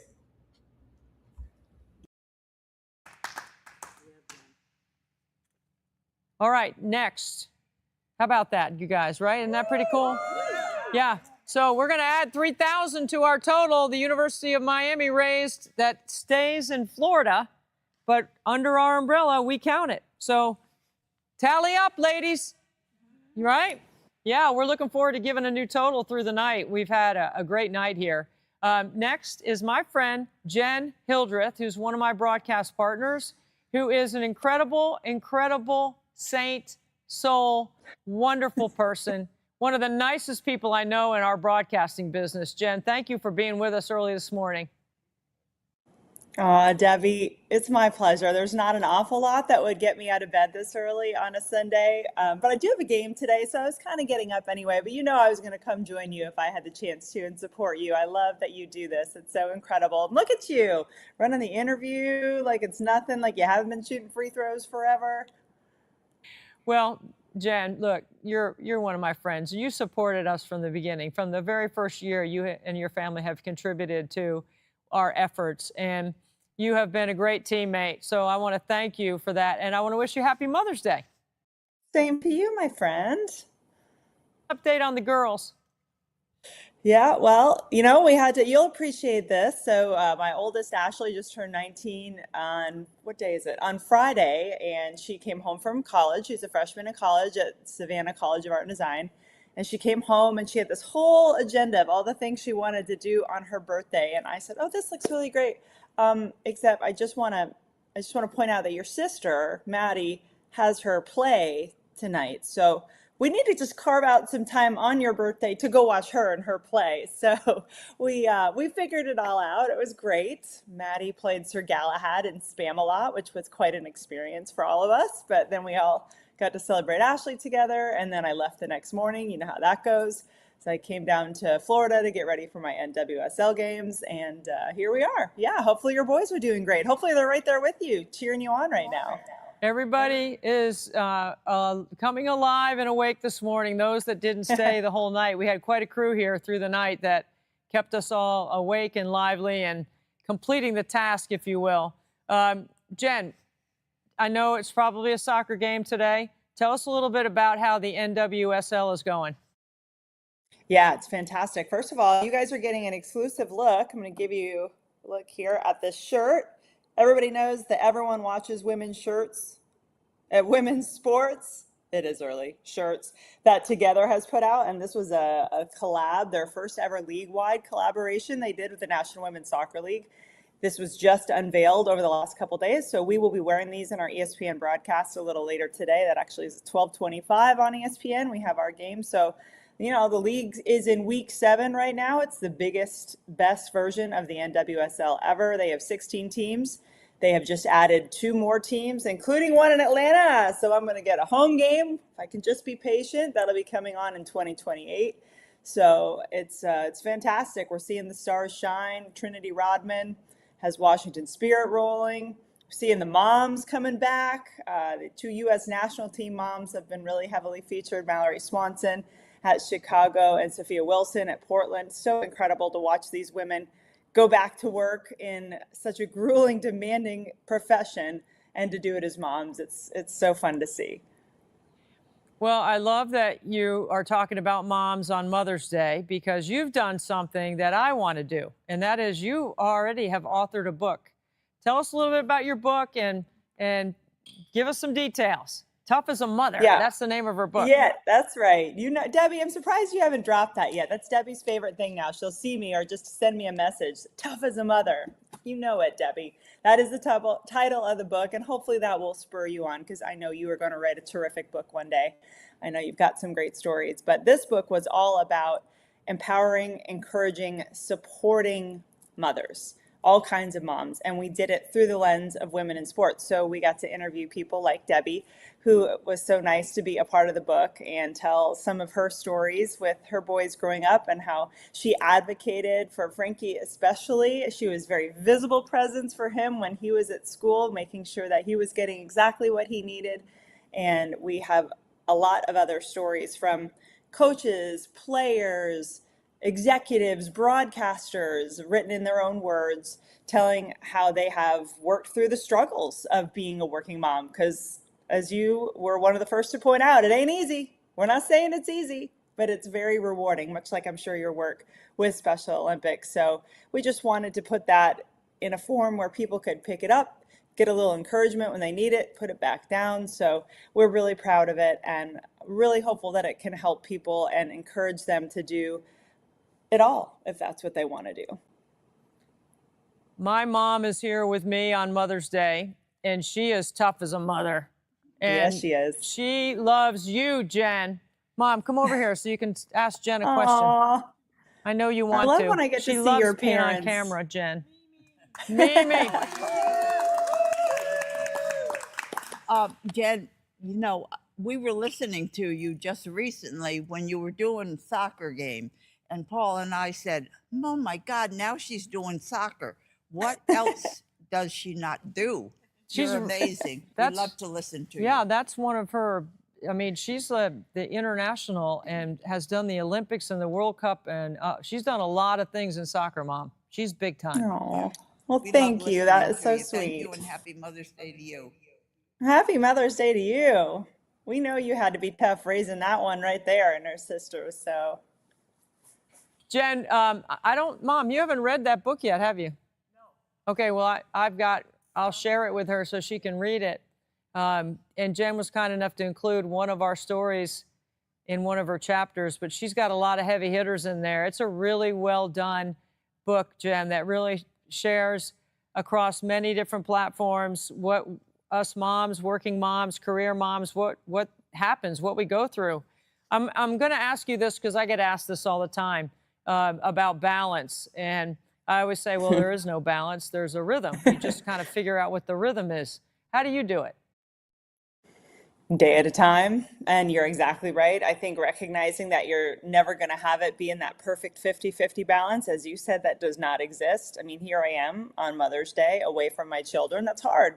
Even though they're older now, that's still a really difficult thing because your heart tells you you need to be in one place, but reality and your job tells you you got to be somewhere else. And it's someplace else that I love. I mean, I love what I do. And that's what I have to remind myself sometimes in those moments when it's hard. But I think I try to always keep a little bit of a scale saying, okay, I've had to really be doing a lot with work lately. I'm going to make sure I've got some time that I'm going to be really focused on my family, or I'm going to really dedicate myself and be there when they need me to be there. And I think we interviewed some kids for the book, including my own children, and it was so validating. I mean, not just for me, but for other people, I think, to hear from the kids themselves, A, to hear that they turned out all right, and B, when you hear them say things like, seeing my mom be a working mom inspired me to do the same, that she was always there when I needed her to be there. And Debbie, I want you to know, I got all teary-eyed. I'm always on the edge of emotion anyway, let's be honest, but especially now.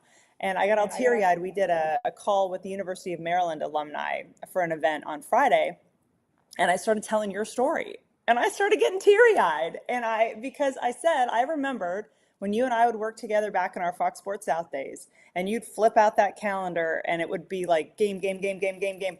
And I was a young mom at that time, or just becoming a mom. And I remember thinking to myself, how on earth does she do that? And with not a little bit of judgment in the back of my mind, to be fair.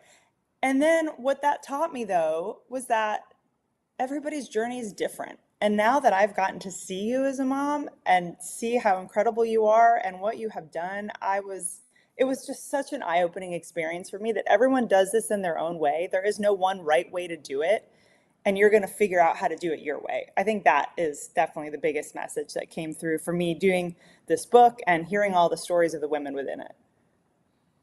Jen, you are a girly girl, and I am not.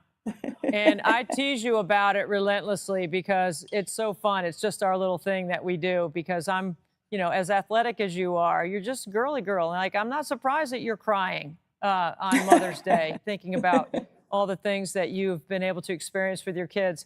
I got to know, though, because you're so sappy, please tell me that your husband sent you something on Mother's Day or the girls sent you something on the road. Well, I will be back home tonight. So they're off the hook for that. And it is always a little bit tough because I share Mother's Day weekend with Ashley with her birthday. So I try to put her front and center. But you know what, Debbie? We got a trip planned. We just planned a trip. I bet you could guess where we're going. Charleston. I would love to come to Charleston, but no, it's the happiest place on earth. Our favorite place. Of course, you're going to Disney. Of course you are. Yeah. Yeah, so We you're are. going to be So wearing the mouse ears and everything. Yeah. Yeah. Yeah. So we've got that planned, and my husband sent me a very nice message last night. Said he missed me, can't wait till we're doing this soon. He sent a video of the fireworks. So yeah. Awesome. Well, Jen, you are awesome. You're a great friend. You're a terrific teammate. I love working with you on the air, and I hope you have a great game today. And I want to thank you for sharing part of your Mother's Day with us and sharing Tough as a Mother. There's a lot of moms in here in the gym this morning that are going to be interested in getting your book. So I'll hook them up with where they can go, and appreciate everything that you have done to help us have this great, incredible morning on Mother's Day. Sharing it with you is really cool.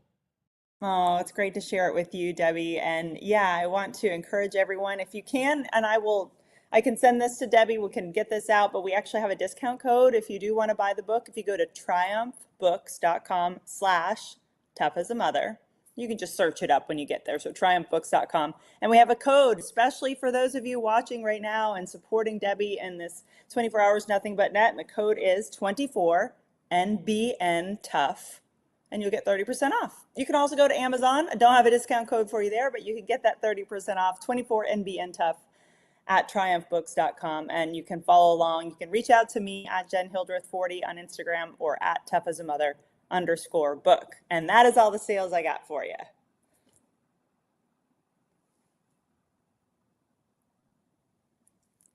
Oh, I think I lost your audio, Debbie. Good to go. Jen Hildreth, she's awesome. She's an amazing partner, really. She's a lot of fun on the road. I do tease her a lot about being a girly girl because she is. And she's, because she has two daughters, I've got boys, you know, we just go back and forth. But I was really honored that she included me in her book. I thought that was pretty cool because she had a lot of high-level athletic women that were participating. So right now we're going to toss it to the head coach at the University of Wisconsin. Pre-tape this interview with my friend Robin Pinchton, who is the head coach at the University of Wisconsin.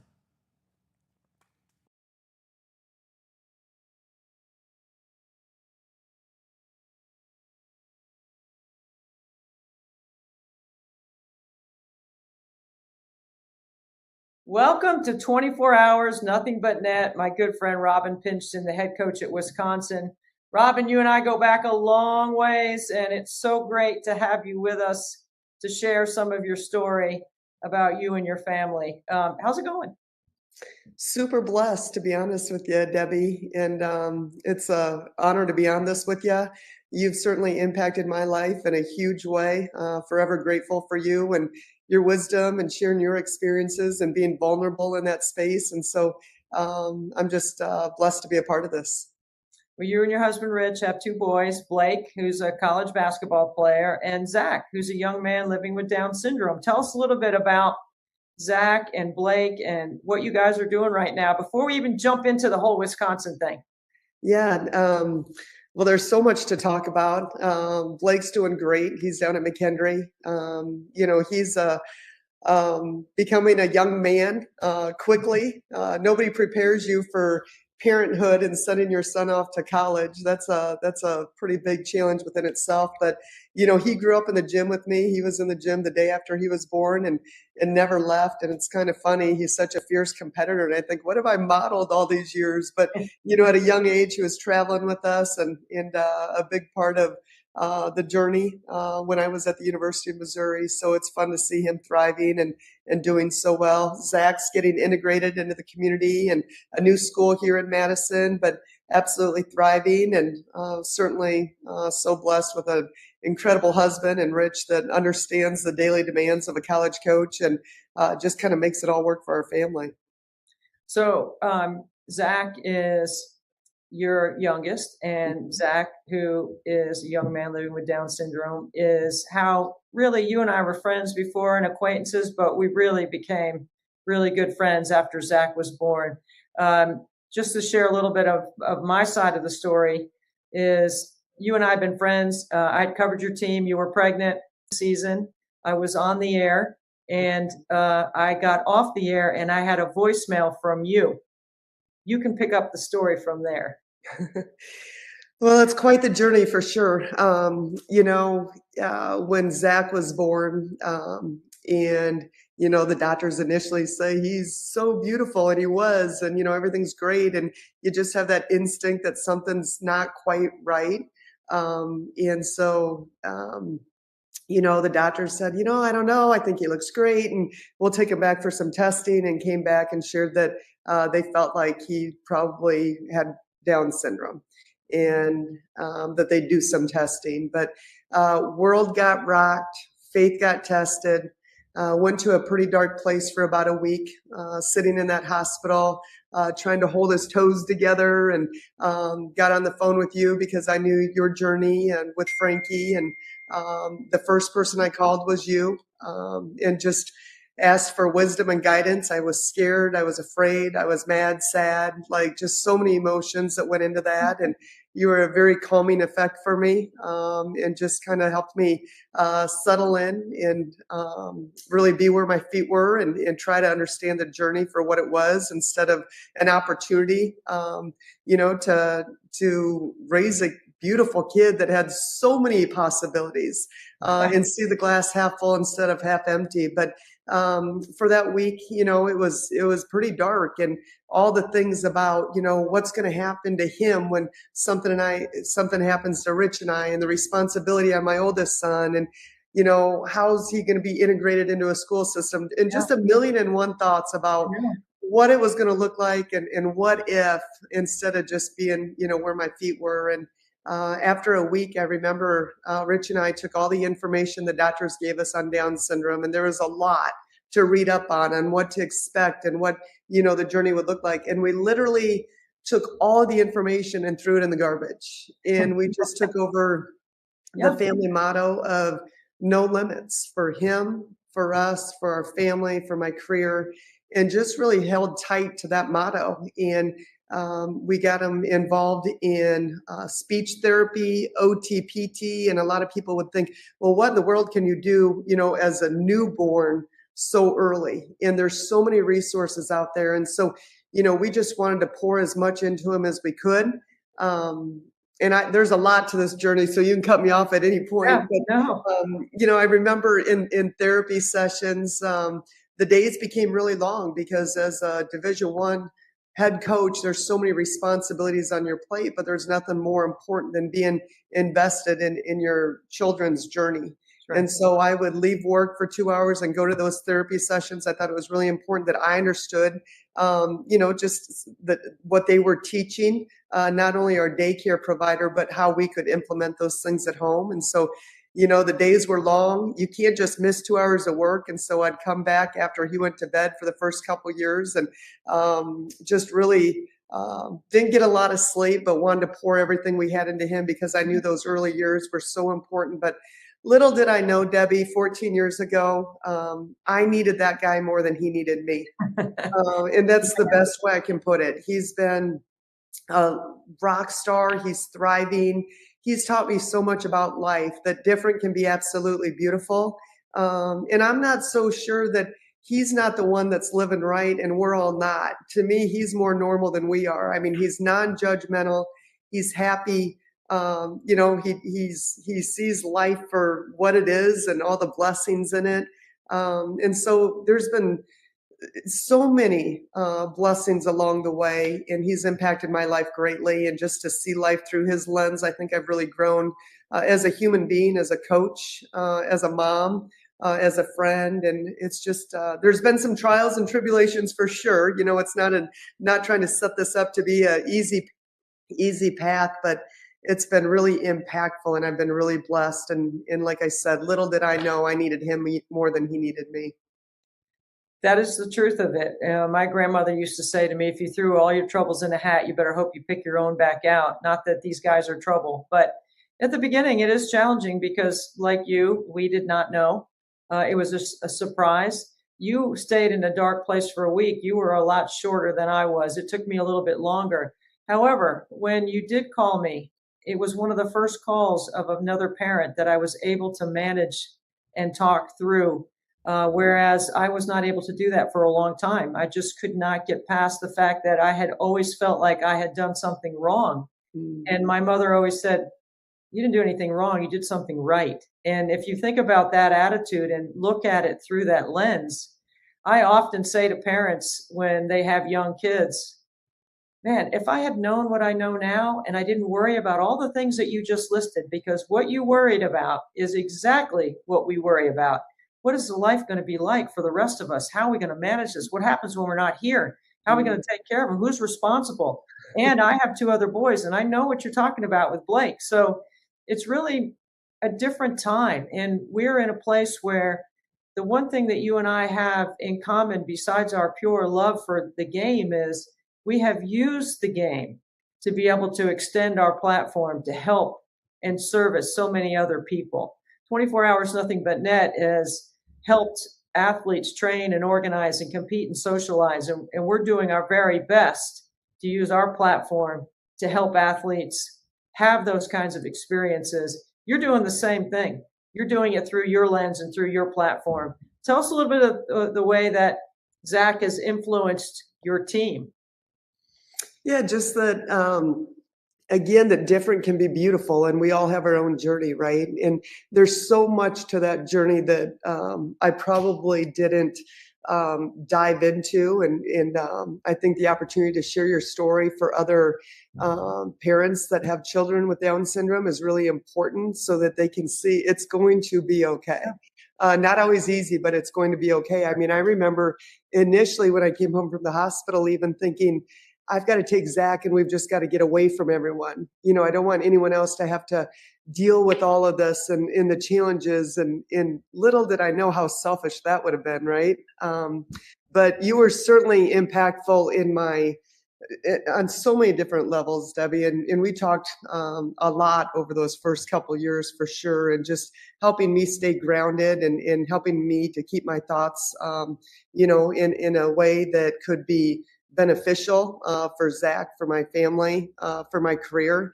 And so forever grateful and indebted to you. But I do think there's so much power in being able to have those conversations with other people that go through similar journeys. And I think for what you guys have been able to do to empower these young adults or kids to, to have the confidence and the opportunity to go out and do all the things that they dream about being too, right? And for other kids to see they can do it too, it just might be in a different timeline, and it might look a little bit different, but it can be beautiful. And so I think with Special Olympics, and that was something I had a hard time with for a long time, and we're just now getting integrated.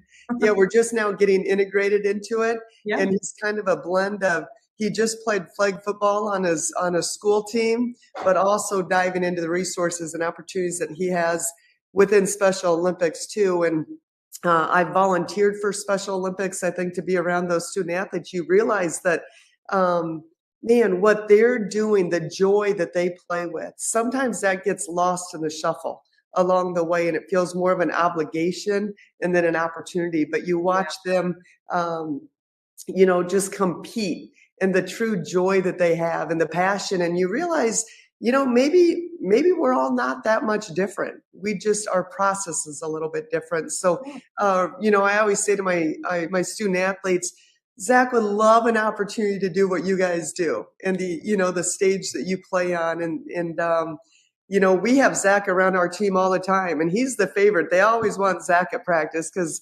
he just brings such a joy and excitement for the game. So really blessed both ways, I think, for them to have the opportunity to be around Zach, but Zach to be around the opportunity to be around them and feel so loved and valued and supported. So I know because you've told me many times that you're following along Frankie's journey. You're seeing, the experience at Clemson and being able to go to college and living independently with support, having a community of people that want him and need him. He walks to his jobs. He Instacarts his groceries. He doesn't need any transportation. He's such an incredible personality. He's just a fun guy to hang out with. And every time I'm at Clemson, it's like, Debbie's coming. And then there's 15 of them hanging out, and they want to play basketball or kickball. They want to go to dinner. And I'm living my best life when I'm with them because they bring so much joy. There is a difference between being happy and being joyful. And you can see it when you're around them. Amen. I couldn't agree with you more. And I think, a lot of times we limit them more than they limit themselves.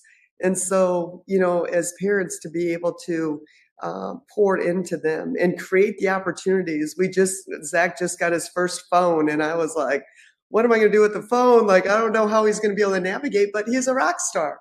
Like, he navigates his phone just like anybody else. And so, just the importance, again, going back to no limits for him, for the opportunities that we want to provide for him.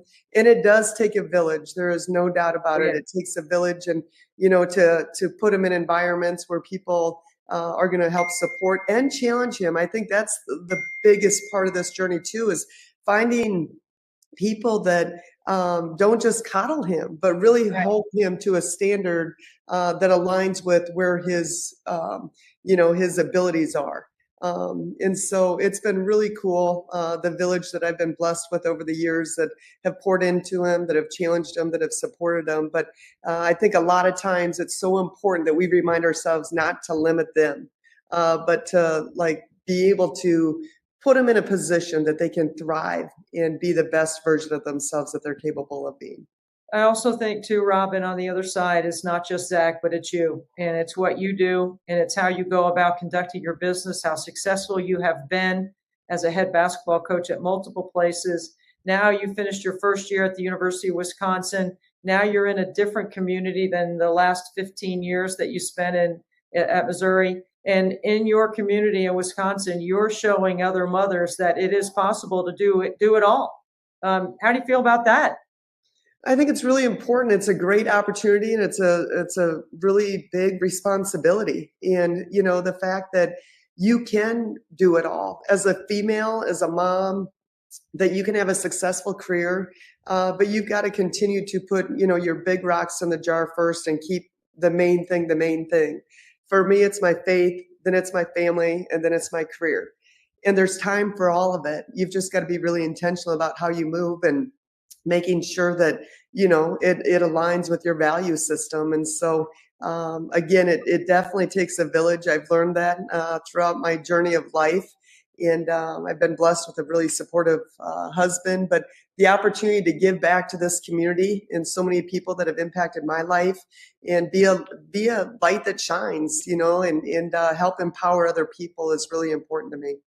It's like an extra spark, right? Like we have lots of energy, and then Zach just gives you another level, and you're going to be able to share that with your team, your community, certainly with your family, and certainly through your faith. Robin, congrats on your first year at Wisconsin and the success that you had going to the NIT and winning 3 games and really putting Wisconsin basketball back on the map. Well, I appreciate that, Debbie, and just really grateful for everything that you're doing. From a basketball standpoint, from a Special Olympics standpoint, the lives that you've impacted. And again, can't thank you enough. And this isn't rehearsed. You know my heart. You've impacted me greatly. And we've had some talks. Yes, we've had a lot of talks and a lot of tears. And I grew so much through all of that. So forever grateful for you and what you do. Well, me too. It's important to have somebody that understands. And you've helped me take it to another level also, because like I said, you're one of the first people that I actually could share a story with that would understand every emotion that you went through, every emotion that you go through, everything that you will go through. Mm-hmm. I've already been there. I know it. So I'm always going to be a resource because I do care, and I care about your family. And I'm so proud of you and Zach for all the things that you have done. Thank you very much, Debbie. It's great to be on here with you. Keep Robin impacting Pinchton. lives. Hey, keep sharing your story about Zach. Robin Pinchton, the head coach at the University of Wisconsin. Thank you for being with us on 24 Hours Nothing But Net.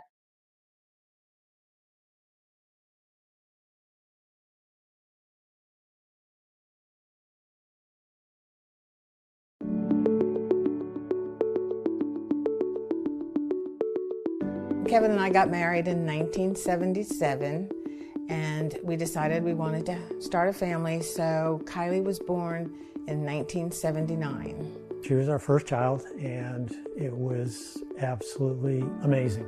Her kindergarten teacher let us know that she was not really catching on like all the other children, so we had her tested. Developmental delay, that's what they called it. And for years, that's all we really knew. Relatively quickly, we just said that, she's our daughter. We're going to do whatever we can to go ahead and give her the best life she could. Make it to where she achieves the best that she can achieve.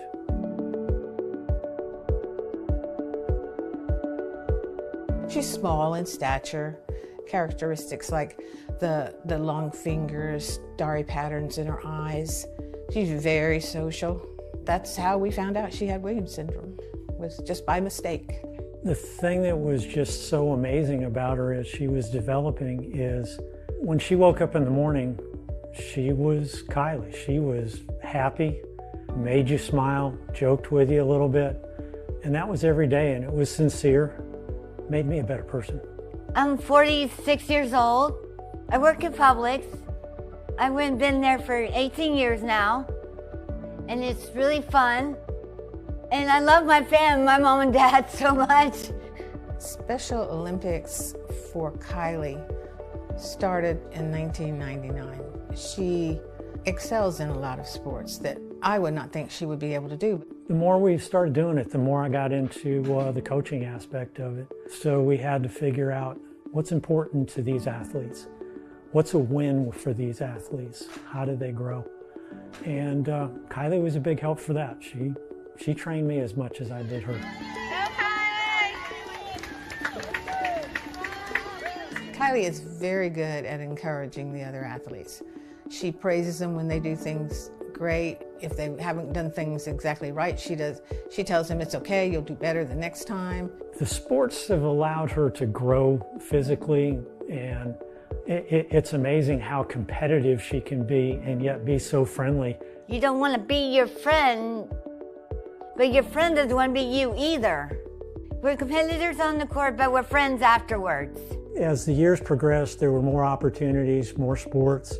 The first traveling event that she went to was USA Games at New Jersey. And then a few years after that, she went to World Games in Greece, Athens, Greece. To see her in that environment, enjoying it and succeeding was absolutely wonderful. Through Special Olympics, I made a lot of friends, a lot of new ones, seen some old ones, and yes, I love winning all those medals. For Special Olympics to put on a sport, you need basically three things. You need athletes, you need volunteers, and you need funding. The athletes come to us. The volunteers are the ones that are going to get out there and do the coaching and the playing and the unified sports and getting involved. The funding part of it is the transportation and put on the events. Every sport that you teach needs equipment. Training for the coaches, they have to go and travel periodically to go and get trained. Any one of those three items don't exist and we don't have Special Olympic sports. I like being in Special Olympics because I like to travel. I like to try new foods and meet new friends. They're not only athletes, but they're